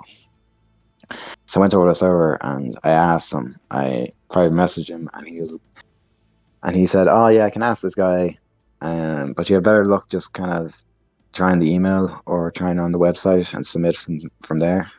So that was kind of like an instance where it's just kind of there's like a lot of inter-community kind of things where there's like how should I explain it? You kind of you spread yourself out there, like you have your finger in all these different pots, and if you ever need help with something, if you can't go to this one, you can go to this server, or you can ask this guy, and it's very helpful for that. And even if you want to play multiplayer maps, you can ask guys like to play with you, or you can join their match or whatever. So that's probably what I say to younger self, because I know I'm only part of a few now, but I probably wish I joined more, made a bit more friends, and play with a bit more games because, jeez, I'm awful playing it. So, yeah, that's probably the advice I give to my younger self then. I mean, it's never too late to, turn back and try to go for it by all means. But yeah, it's actually still good advice. And I think you're doing pretty good as well. Like I said, 4K for one, Restoration of Egypt, and many more of those are also successful. For example, Rome vs. Barbarian is like 2K, and then you fall out 1K, and then it goes down to 500, 400, 300, and all. It's still solid in my opinion. Um, how do you see Age of Empires 2 Definitive Edition its future? What is your thoughts about it? Oh, um, yes, like the game in general. Mm-hmm. Yep. I'd say it's gonna be. Well, there's a lot of players on it now. I didn't think it'd last this long, Mm-hmm. but the community is pretty strong. But I say there's definitely just gonna be more and more DLCs anyway. I mean, I won't mind a few more, like another. I heard the Chronicles were good, so maybe another Chronicles one. But Yeah, same. and they're still doing the tournaments and all that. So I'd say like as long as like the money's gonna come in and all the guys I'm forgotten are getting paid and all that. So like it's still gonna be quite live because they're gonna be pushing it. Yeah, But I actually can't tell you. I didn't think the DLCs would still be coming out like 7 years after Definitive Edition is released.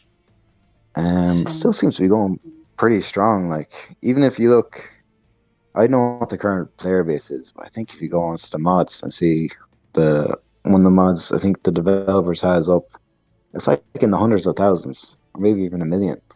Like that's True. crazy. Like the amount of people have it, you know.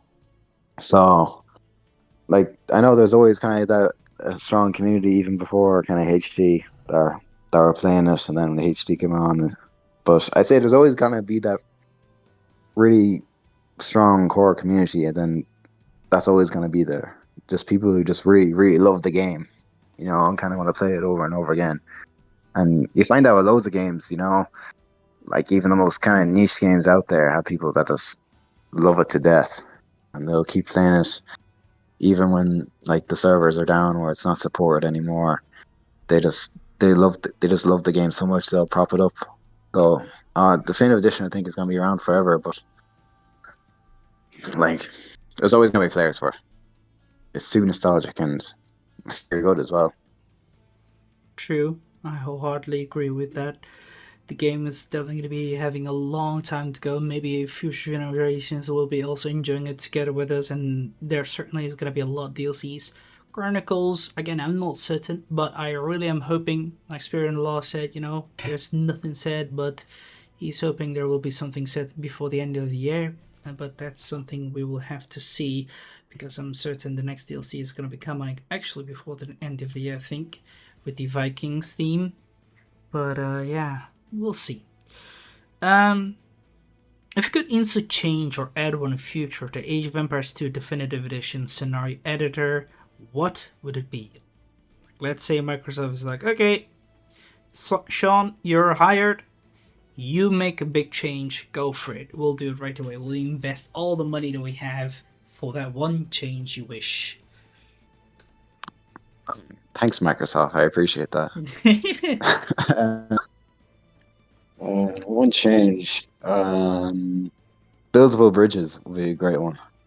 Okay. Um, I know because I kind of know that bridges are a bit like you can't really if you build them or if you create them in the middle of the game, they don't work because they change the terrain underneath them to be like a walkable. They change it to like walkable water.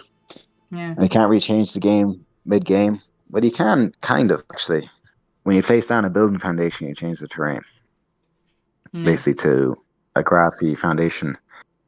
Um, but if you make it where you could build bridges and you could walk over them, that'd be that'd be savage. I'd love that. Um, That's probably one thing. Another thing. Let's see. Oh, if you could like damage objects in the editor. So a lot of people damage walls or fortified walls to make them a bit flatter, or it's like a ruined. If they're making like a ruined castle, they're making damage to a fort. If you could damage the object in the editor and see what it looks like in game, typing in a number and kind of going to the editor and see if it looks nice. Because there's a lot of trial and error, like testing and coming back out and testing. But if you could like scroll the mouse wheel and it could change the health of objects in the game. So you could set even any building, like if you want to make a ruined town that's on fire or something like that, Hmm. you could damage it. That'd be really handy now. Um, a lot more trees as well. I can't trees. If you have more trees in the game, they're great.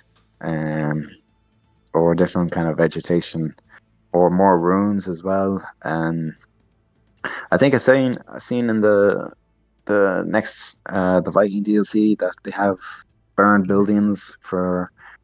I think it's a burned monastery, or like looked like a ruined monastery, but it was Yeah. like a Western Europe monastery. Yeah.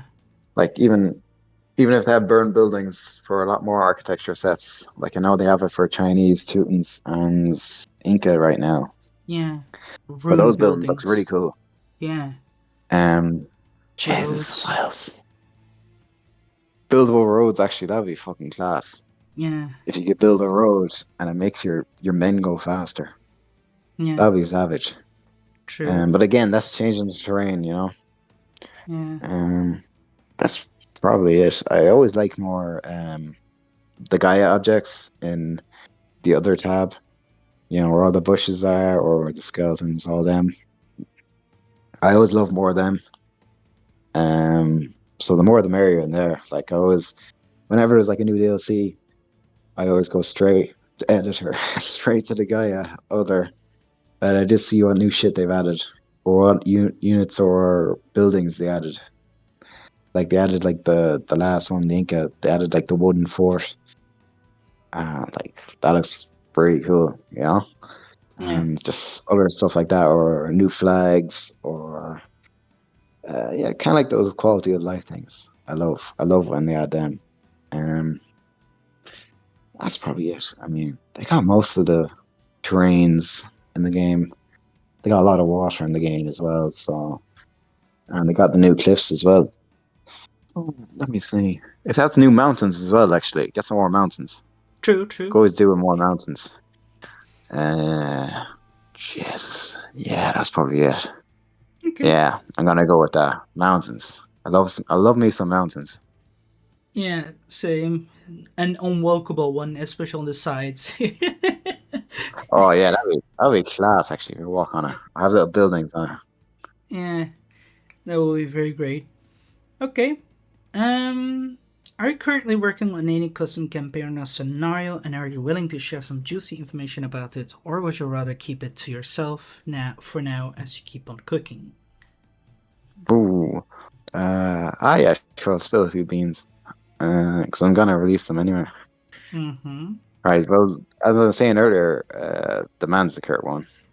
Um, that's a surprise though. Don't tell Ozzy, because that's a surprise. I still have to tell him about that. Yeah. Um, let's see, man. That's probably the next one, and then there's a couple of more kind of remasters I want to finish off. There's an old one by Filthy Delphia, of Cows and Kings. It's Jesus, that's over 10 years old. Um, that's another kind of remastered, but I'm kind of doing the map from the ground up in that one. But that one's set in Ireland. That's why I'm doing it. 'Cause I'm Irish, so I just wanted to do that one. Um, there's also Jesus, there's a Strongbow one I have to finish as well for Alkalim. I remastered Strongbow a while back, and that was actually nearly finished. I don't know why I stopped doing that, but I suppose I got burnt out back in the day, Yeah. and I added a shit ton of stuff into that game. Like I kind of like it is packed. It's pretty cool now, I won't lie. But I must finish that for Alcalum actually. And then there's the Northern Crusades as well that Ozzy and I have to finish. Um, there's another there's a Fallout New Vegas diplomacy map I have to finish, a multiplayer map. Hmm. Most of these maps, like I have the terrain and you'd have all the buildings and everything finished, but it's just all the triggers. And I just love like making the map, and by the time I get to the triggers, I'm sick of it a bit. I'm just like, fuck this, Jesus Christ! Like all the work, like the amount of work in the triggers is probably infinitely more than the actual map making itself, like or the painting the map. But let's see, the Fallen Vegas one, that's one to finish. Oh yeah, there's another campaign actually, a cool campaign. It's the what's they call it?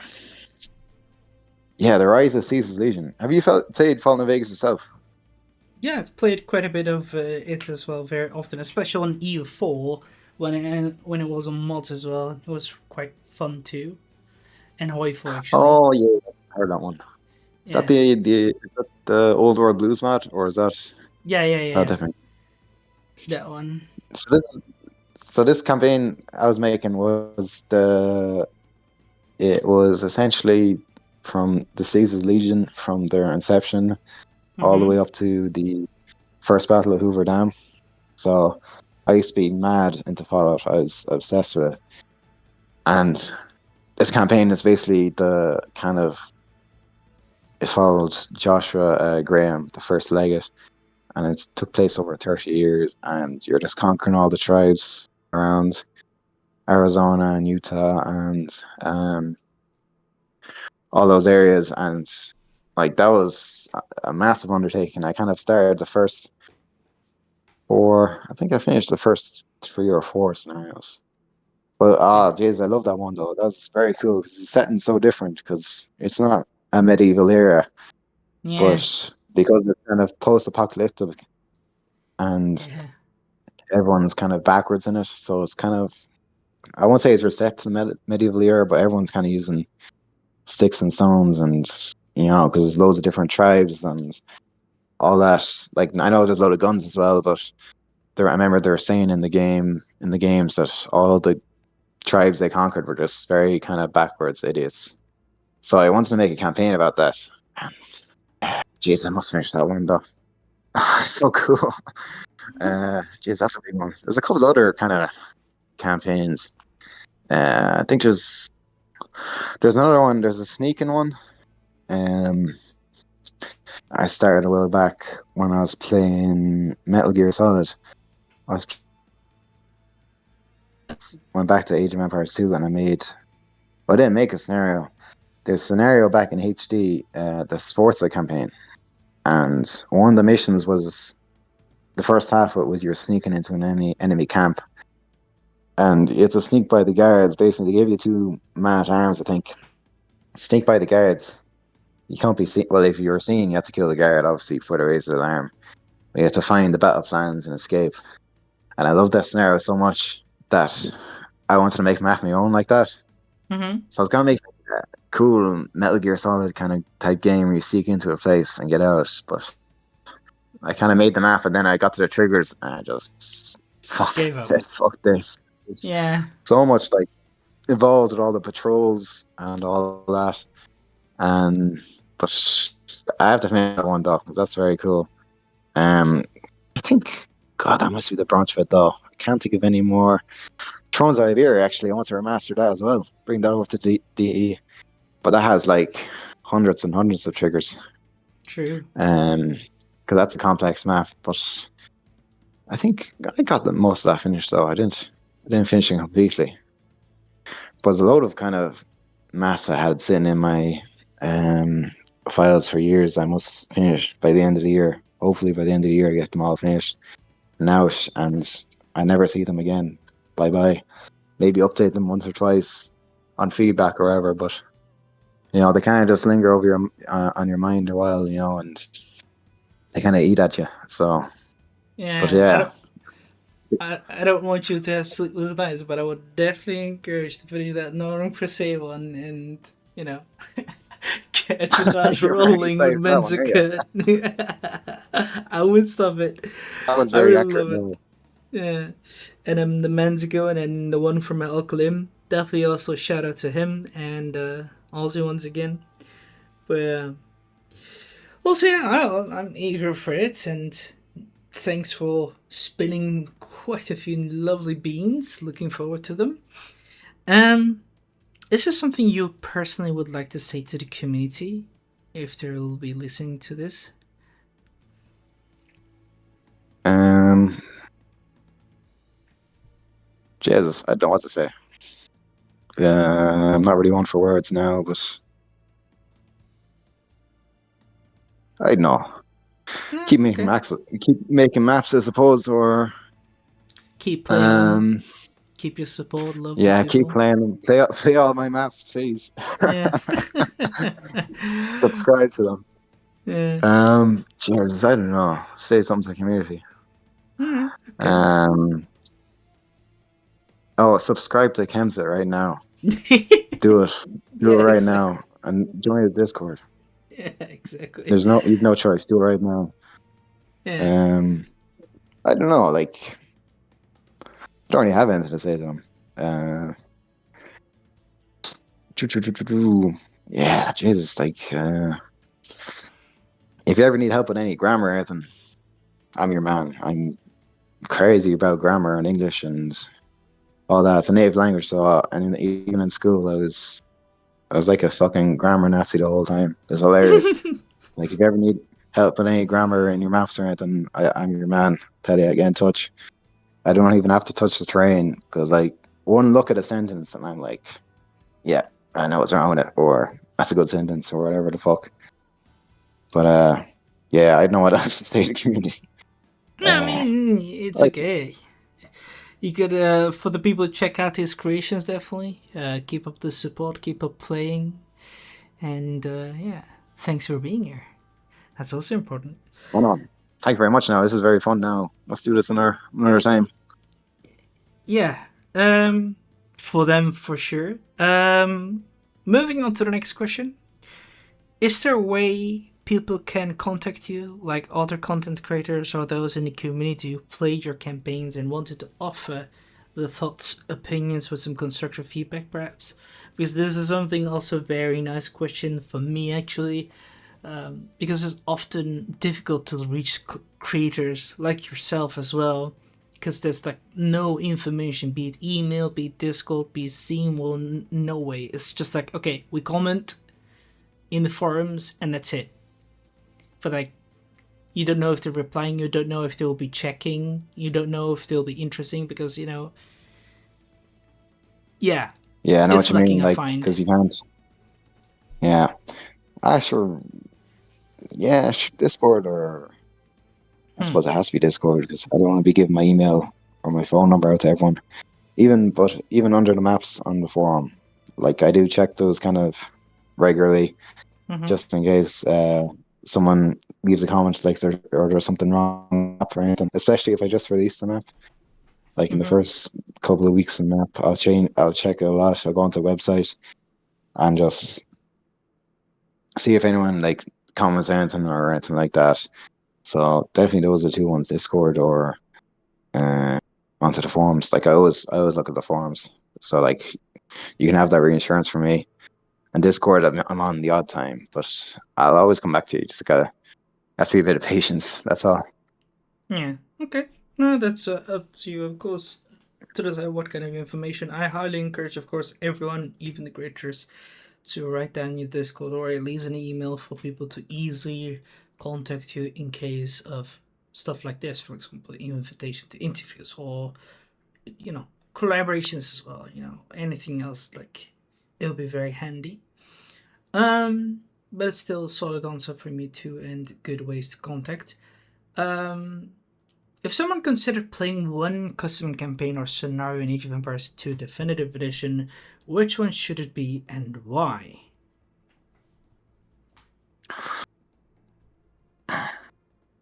Yep. This is any like custom campaign. Mm-hmm. Yeah, yeah. Oh, So long, any of them. so long. Let's say someone comes into AOE and after he finished all his the classics and the current one from the DLCs, and he's like, okay, I want some custom campaigns. He goes to you and he's asking like, hey, which one should I play and why? Oh, let me see. Definitely any of the Filthy Delphia ones. Mm-hmm. Uh, Obviously my favorite is the Comninos. Ragnar's Raids is also a great one. A lot of his maps are very intuitive. They have like these cool mechanics. So I definitely check out his maps. Um, he loves the Vikings, so if you love the Vikings, he True, true. you're gonna get one great with him. Indeed. Um, um, Campaigns wise, yeah. I suppose Aussie does have actually great few great ones as well. The Alexander Mm-hmm. one, obviously, and the Golden Spurs are great. I don't know. I don't really play as many camp. Let me see. I'm trying to pull. Uh, Loads of great campaigns are on HD edition. So even if you go on HD edition, or they're probably uploaded to Age of Kings Heaven on the Blacksmith, Yeah, loads of great that were made in HD or made in Conquerors. I yeah. definitely check them out. Even myself, I back in the day, I used to go to the blacksmith, and I used to kind of go to the very kind of earliest ones, very like earliest campaigns are made like 20 years ago or so, and just even check them out. There's still like a couple of good ones there. There's one called The Mercenary, and at the time, like you can see the comments, and like at the time, people are saying like it's kind of ahead of its time. It's in terms of a city building, but even if you play it, the dialogue in it is actually it's really well written. Well written. Like it sounds like it's written by an author or something like that. Like it's True. really good. And this is a campaign from 20 years ago that no one kind of you won't really hear about anymore. But Yeah. like it's excellent. It's like a play. It's like a Shakespearean play. Well, not literally, but the amount of dialogue in it. But there's about like four, I think there's three or four scenarios in that campaign. That's a good one to check out. Again, Shadows of Evil, Shadows of Betrayal from the Manticore one that we were talking about earlier. That's a great one. You can find Yeah. all these really cool, and they're not too like that one is complex, but like especially in the early days, uh, they didn't really make them too complex because there wasn't a lot of the triggers to make them complex. Mm-hmm. So like even if you're straight off the bat off the campaigns, and you can kind of ease yourself into them, I definitely recommend checking out those ones. Um, but again, I don't really play as much the custom campaigns anymore. I used to just play on all the Filthy Defia ones on repeat, or um, who else as well? I think it's a Hamster. Yeah, yeah. He These ones did, are good. yeah, he did the Auditor one and the Struggle for Japan. That's another great one. Mm-hmm. Um, yeah, just go into the mods and just check in the campaign. Just go in the tags campaign and just kind of scroll through the ones, scroll through all the different campaigns. And more than likely, if it's like a good picture in the description and there's a lot of subscribers, then you're bound for a treat. And Yeah. everyone kind of has their own spins on it. Or even Bassi, actually, forgot about him. He Yeah. makes really fun campaigns. They're like great.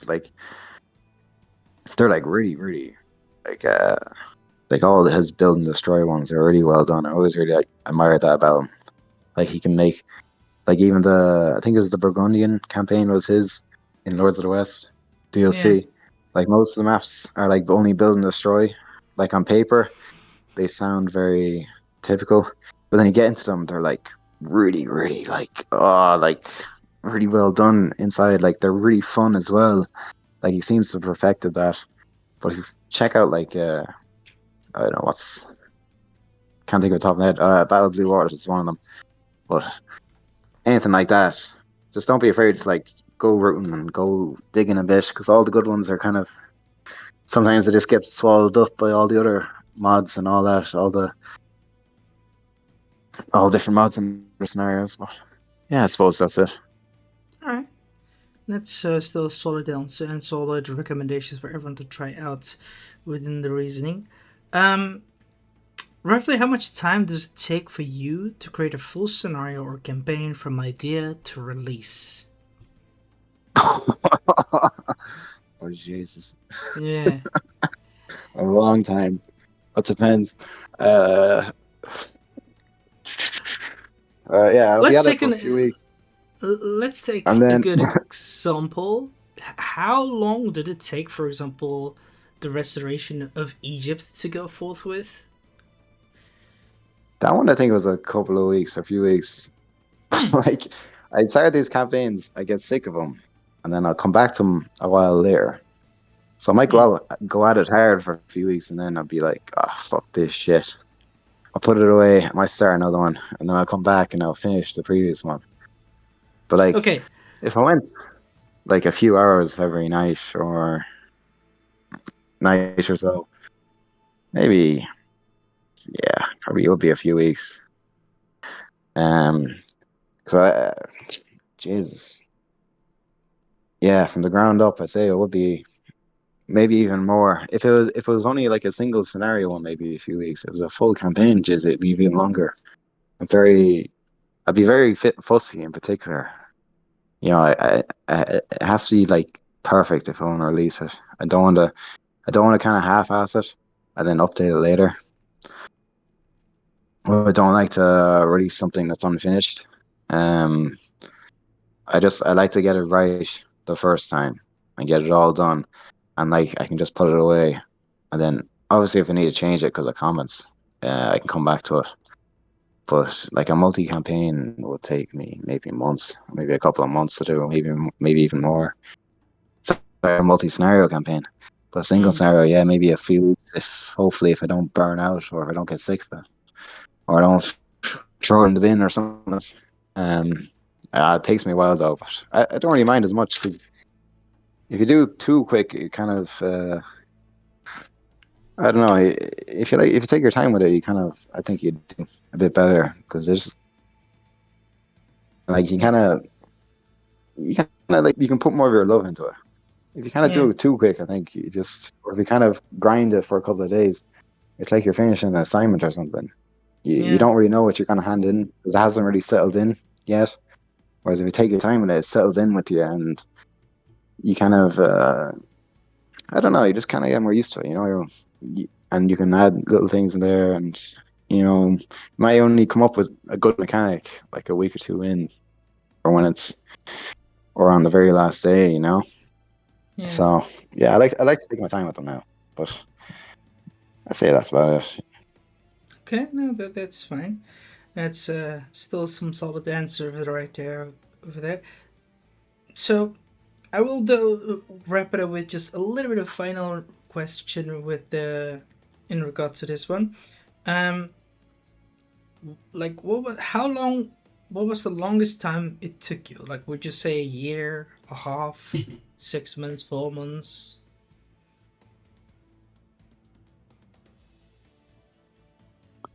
Oh, to make a scenario. Yeah, or a campaign.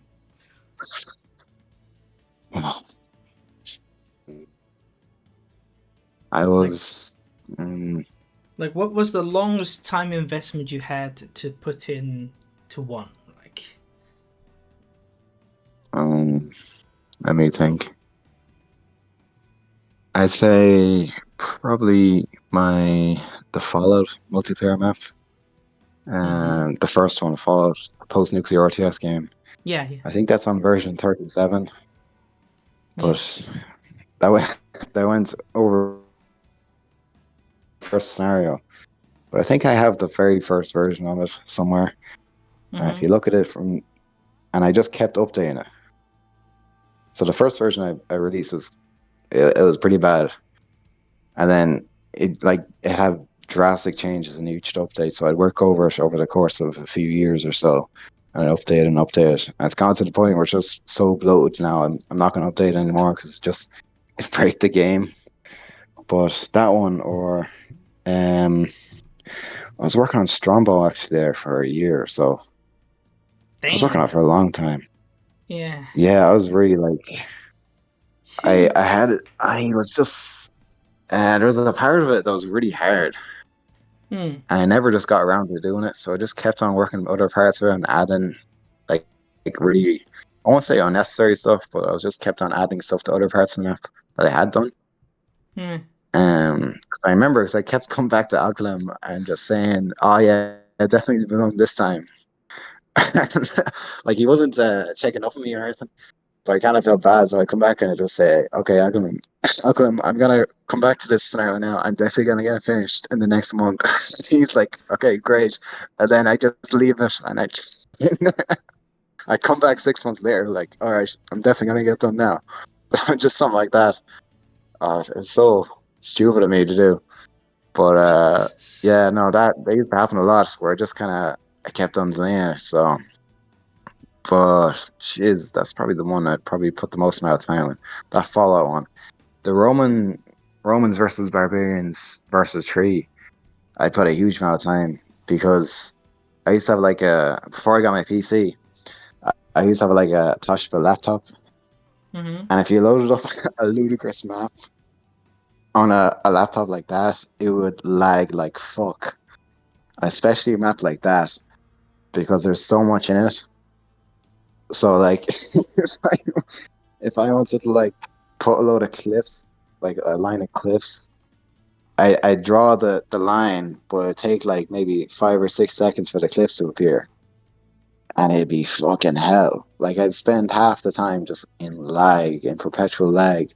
So that took me the longest time. Like my computer nearly probably sorry, my laptop nearly exploded because of that map.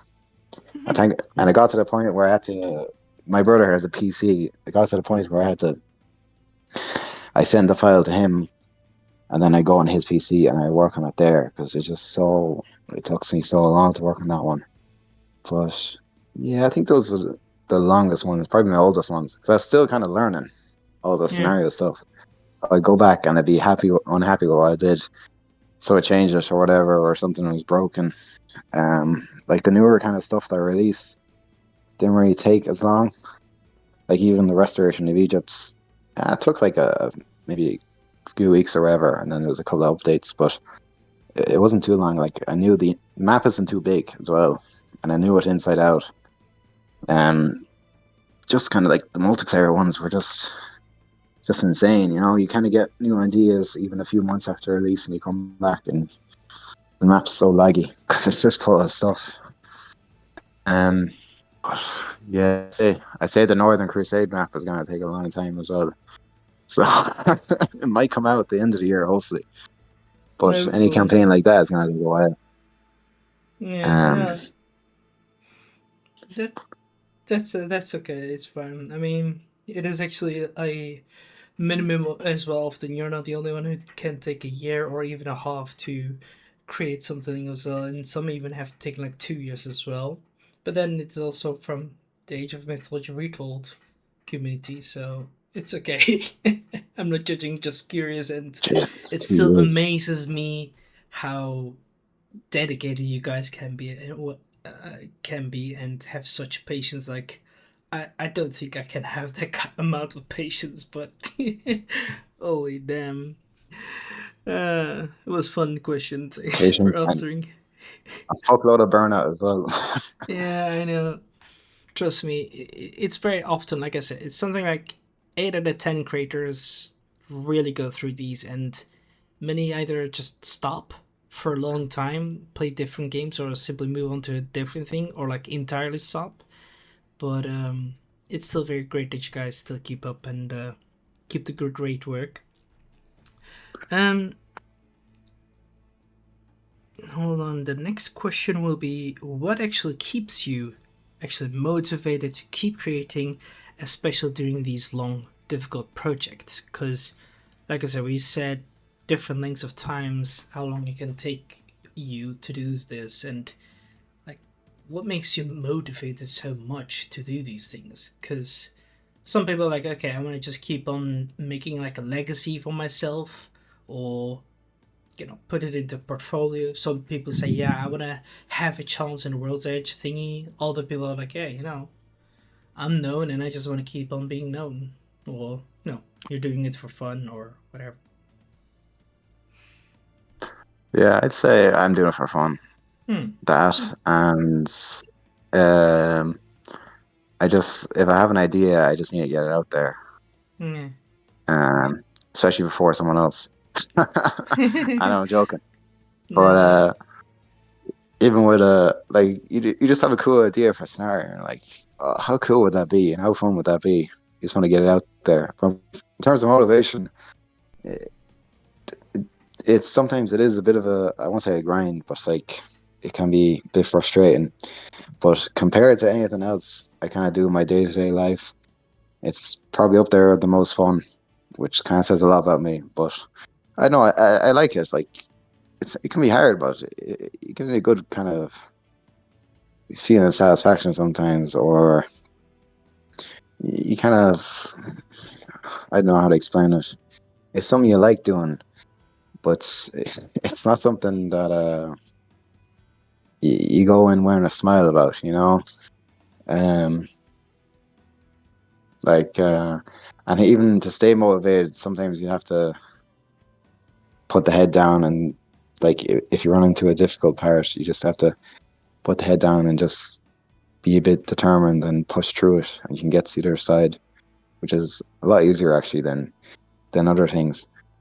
But yeah, at the end of the day, it's actually fun for me. I do look forward, like at the end of the day, if I get time or something like that, I can just relax in the chair and just work on a map or something like that, and or if I'm making or painting the map wherever, that's always kind of fun to do, and just kind of bouncing around a few ideas of what you could do with the map. Yeah. And then when it finally comes to release, it's just a big like there's a feeling of accomplishment there, you know, and like you got your idea out and for other people to see and play and enjoy it. It's just a nice feeling, you know. Otherwise, Yeah. like you can have if the ideas like you can get loads of ideas about what scenarios to make, they can kind of fester in your mind a bit. You kind of need to get them out of your system a bit sometimes. Like even if the scenario doesn't go anywhere, um, at least you got it out of your system, you know. And it's not just you're not staying up all night thinking about it, but like you're not thinking about what you're eating your breakfast or whatever, and you know it's gone, it's out of your system. You know, you released it, and so yeah, I suppose it's fun. I like it. I do enjoy it. I have more hours in scenario than I ever have in multiplayer or campaign or anything like that. I have like an insane amount of hours. I like to go on there and just I don't know paint a map or something like or I don't Hmm. know. It's kind of like a cool idea for a map. It's nice. It's a bit exhilarating sometimes too. Yeah. No, that's still cool. Very interesting points as well. Um, have you ever knowingly bent or ignored history to make a scenario more fun? Where would you draw the line? Ooh, hmm. I do love historical accuracy or when something's a bit accurate, Mm-hmm. but um, where would I draw the line? If it's more fun when it's historically inaccurate, like if it's a little bit historically inaccurate, but the scenario is a bit more fun, I can get in the fun side. That's where I'll kind of draw the line. But if it's Mm-hmm. like historically inaccurate, but you don't gain anything by making it inaccurate, then I wouldn't like that. I make it accurate first, and then I kind of bend it a bit towards the fun side, and then I make it fun from there. Um, like I like, or I don't like to make something. Um, how would I describe it? Like outlandishly inaccurate. Like I would hate that, but yeah, there is some times where you have to compromise though, or even for gameplay reasons, you know. Yeah. Especially if you're making like a battle or something. Like Mm-hmm. a pitched battle is kind of pretty hard to do uh, in a scenario. But if you can make so, like what you can do instead is just what they did in any kind of the old Age of Conquerors maps, where they did like two, like you have camps and all that, and you're producing troops all the time or something like that, you have your own spin in it. Like you still know it's a battle, but of course it's different. You know, they weren't actually producing troops from barracks and archery ranges in real life. But so as long as the person knows it's kind of knows what it is, you can. That's fine. You can bend the rules as long as it's kind of fun. But it's kind of a medieval game, and you don't want to take people too much out of it. You know, it kind of breaks the immersion of it, and like you don't know what you're playing then. So, but I'm all for bending the rules though. Yeah. No, that's still fine. A solid reason over there too. And honestly, you don't want to make it too much bend and all that. You just bend it a little bit to make it fun and all. And as you said, keep it to a minimum level. As you said, it's still medieval. It still represents history, and you want to keep history as historical accurate as possible too. But sometimes, you're playing a game, and the game is played solely for the reason of having fun, and that's the sole reason behind it, of course. Um, what was the single hardest thing for you to learn in the scenario editor? Ooh, that's Like when you go back in time, you got into the editor, and then you were trying something out, but you didn't know how to do it, but you were trying to learn it. Like what did made you struggle so hard? Was it the triggers? Was it the terrain, the units, the mechanics? Like what exactly was hard for you? I'd say it was probably the triggers most of Hmm. all, Okay. and and in the terrain when you're making the terrain, the placement of trees and cliffs where like you need kind of enough space for the players to be have enough buildings, but you want trees and bushes everywhere, but you need to have balance between that and having enough space that people can have buildings on, and they Mm-hmm. don't that they're not running into trees and stuff. That kind of took me a while to learn, but yeah, definitely the triggers. I don't have any coding background, so I went into the triggers like I know what the fuck I'm doing. I know about conditions and effects, or Yeah. even building off that on the when you're making the campaign and the coding aspect of the campaign map and the intro slides and the outro slides. Yeah, like you can open it up in the coding file and you have to alter the code. That took me ages to learn. Yeah. Jeez, that was very difficult. I know Aklam, I think, did a couple of videos on it.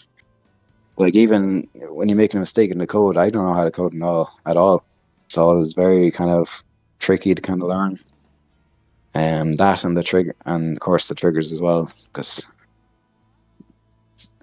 I didn't know anything about the triggers back in the day. I was awful at them.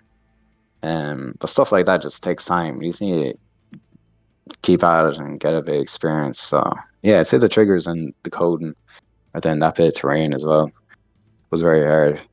And yeah, or even water actually kind of threw me off as well for a good while. I completely forgot that you can only build in shallow water. So I'd have bits of the beaches that had medium or deep water on them, and they always fucked up the maps. So I had to. That took me ages to fucking learn as well. I had to go back and change them. That's very stupid of me, but uh, I don't know. There's like kind of a load of stuff like that. It kind of takes you. It takes time to kind of. You can't learn it all in one night. Like it's just Yeah. kind of a bit too much. You have to learn it over time. And you have to get big experience with it. It's a bit, you know, all that shit. But I should look it. That's why Yeah. we're here. It's all part of the fun, though. True. You're still learning, and that's really the important side of it. Um, but that's very interesting. Triggers is also something often many people also struggle with, but to cooperation and each other, sharing knowledge and all that, one will learn. And as you also said before, moments back, when you jump in it, you'll eventually learn. You gotta try it out, etc. So yeah. Um, have players ever solved or broken one of your scenarios in a way you didn't expect? Um, they ever solved the game? I don't know. Um, God, I'm trying to think now. Hmm. I don't. Let me see.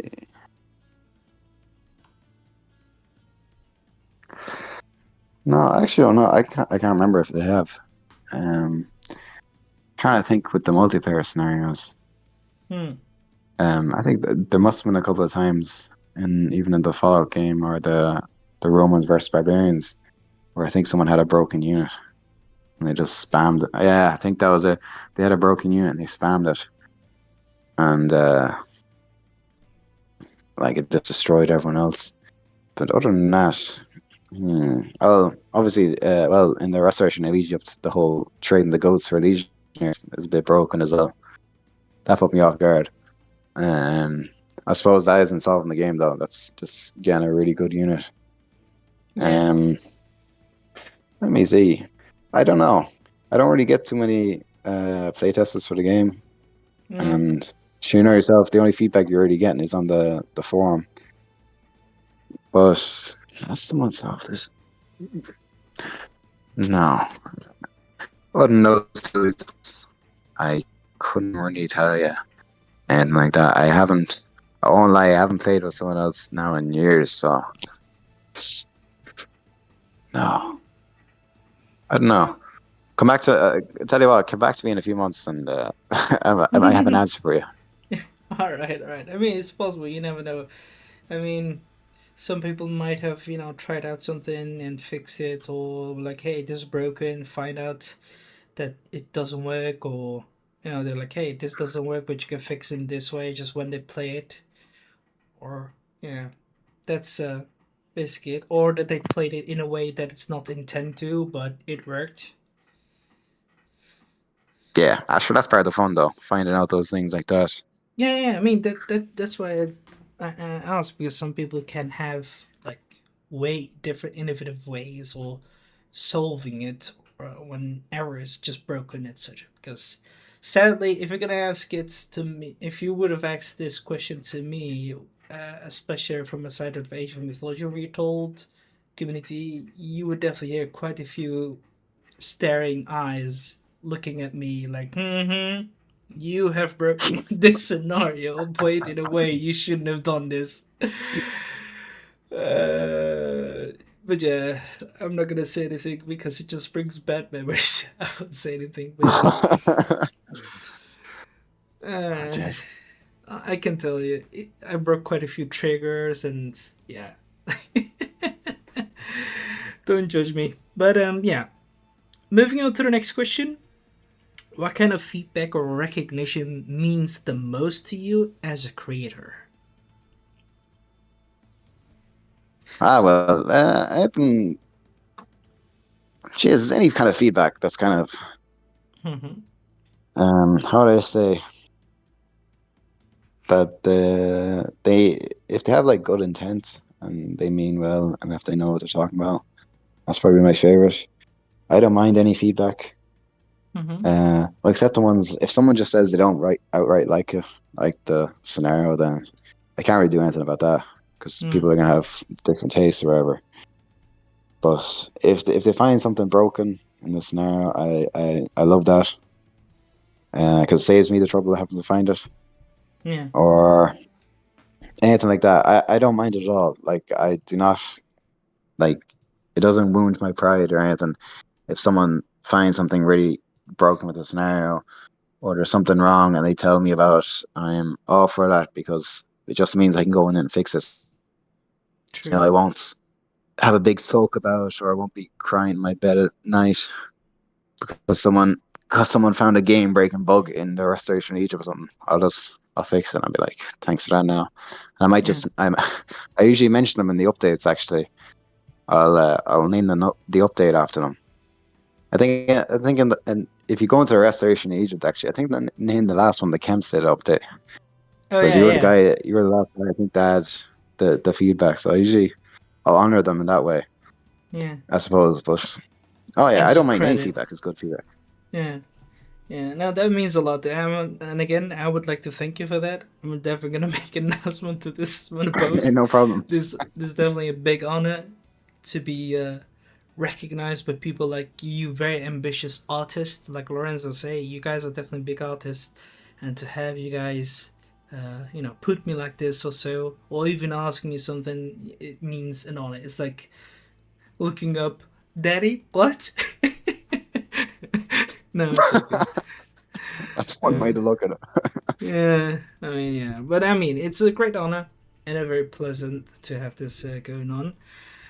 Um, but yeah, I mean, it's definitely great to have a recognition and be getting some feedback to you and offer them to you is like means a lot for sure. But if it's just a big like, hey, this is not something for me. I mean, okay, that's like you said, it's up to you. It's a matter of taste, which is all right. Because again, not everyone eats from the same yogurt, but yeah. Moving on to That's the a funny next. saying, actually. Yeah, I mean that is actually a Dutch saying. We say it. Niet iedereen eet van dezelfde yoghurt because some people eat it with. I mean, jam or syrup. The other puts like hagelslag, like little chocolate things, which we have in Netherlands. And it's okay, you can have it, All you can right. enjoy it, so whatever they want. But yeah, moving on to the last question. Do you keep any sort of notepad or Excel sheet for fixes or future updates, perhaps other content creators you had, other creations you had in mind? For example, you've already mentioned like, hey, you wanna finish Last Crusade, the Northern Crusade and Manzikert and many others. Like, do you keep a sort of Excel sheet or notepad or even servers in your own, like you have like a maybe own Discord server with little channels of named like, hey, this is for the Northern Crusade, this is for that, where you keep like, okay, I gotta do this and this and this and there. Like, do you have any sort of construct like that? Um, I do have an Excel file, and Ah. that is full of the scenarios and campaigns. But it's also kind of full of the other stuff that I need to do Mm-hmm. around the house and on the farm. So it's like a to-do list of everything. But there is a section that's AOE. But that's just mainly the names of the scenarios and whether I need to update them or finish them off. Um, but if I need to do anything in the scenario, I'll just write it in it. I'll go into the objectives tab, the hints, or I'll just put everything I need to do inside that area. I'll just type in the different ideas or anything like that. Um, that's kind of it. If I think I need to do something, I'll generally just kind of do it in that moment, or I'll try it out in the scenario. Because otherwise, I'll just be in my head all the time, and I don't want that. There was the odd time where I kind of, if I'm away from home, if I think of something good, I think I did that a couple of times for the Ashencore one. I'll just have the notes in my phone, and I'll just write it down in my notes. So I'm not thinking about it all the time. Because if you think about it all the time, you're not gonna fucking Yeah, enjoy yourself. So I true. just write my notes, and I can forget about it. And then when I get home, I'll just open up my notes, and I'll just whatever put it in the map or wherever. But yeah, I like to keep it simple. Yeah, Just kind of keep everything from the map organized. inside the map. So you can just look inside the map. And you're not kind of looking through your files or wherever, looking for notes or something like that. But yeah, there's that, and sometimes I do write it out. If I'm play testing it, I'll have Mm-hmm. I have like a little book, like a little notepad where I just kind of write it down while I'm play testing, like the different things that need to be done. Mm-hmm. And then when I go back and fix the problems, I'll just cross them off, and then I'll play test again. And um, I do that a lot. I just kind of write by hand. I just find it easier. than switching tabs in the computer. 'Cause I only have one screen, so like I just like to have the screen just to be on the Age of Empires the whole time. But I recommend that a lot now. Just writing it down even. But yeah, that's about it. I just like to keep it simple. And organized and well, dedicated over there. This actually a question came up to me and Christophers when we were just playing. So big shout out to Christophers as well for coming up with such a question.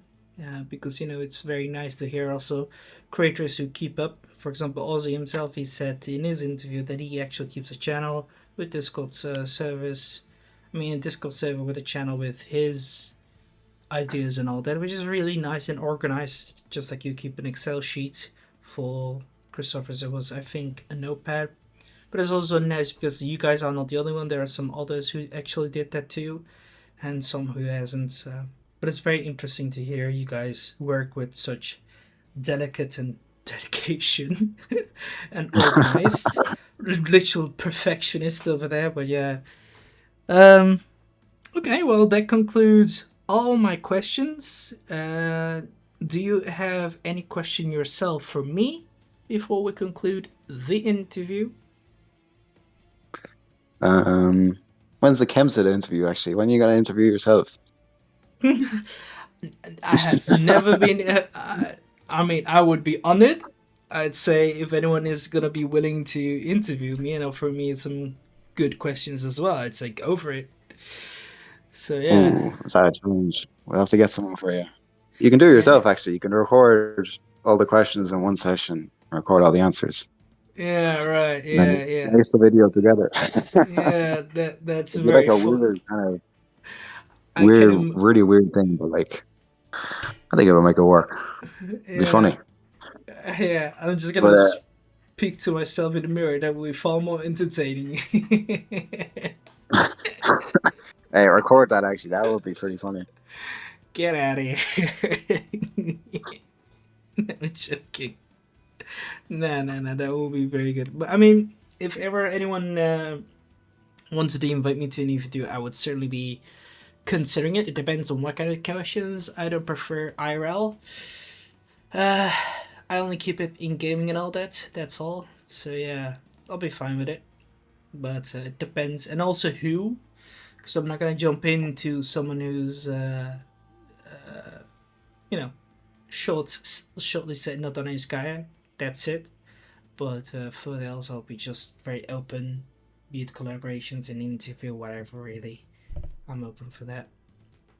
So yeah. Ah, yeah. Sure. We'll guess. Do you know what we'll do? We'll get everyone that you've interviewed Uh in huh. to interview you, and we'll each ask one question, and there'll be all of us in the interview just Yeah. talking Right. to you. That will So be tell about 20 people, and it will be fun. But I think there will be some people who have not literally done like voice interview. Some of them were literally like gave me a list, and I just read the question out loud and then read the answer and made an interview video with that. So it'll be a bit difficult. So yeah, I Ah, don't no, I think think that it'd be will be grand. possible. You can have like a voice, a text to voice chat or something like that, or a chat bar. I think it'd be hilarious. You can send in Uh, memes or something like that.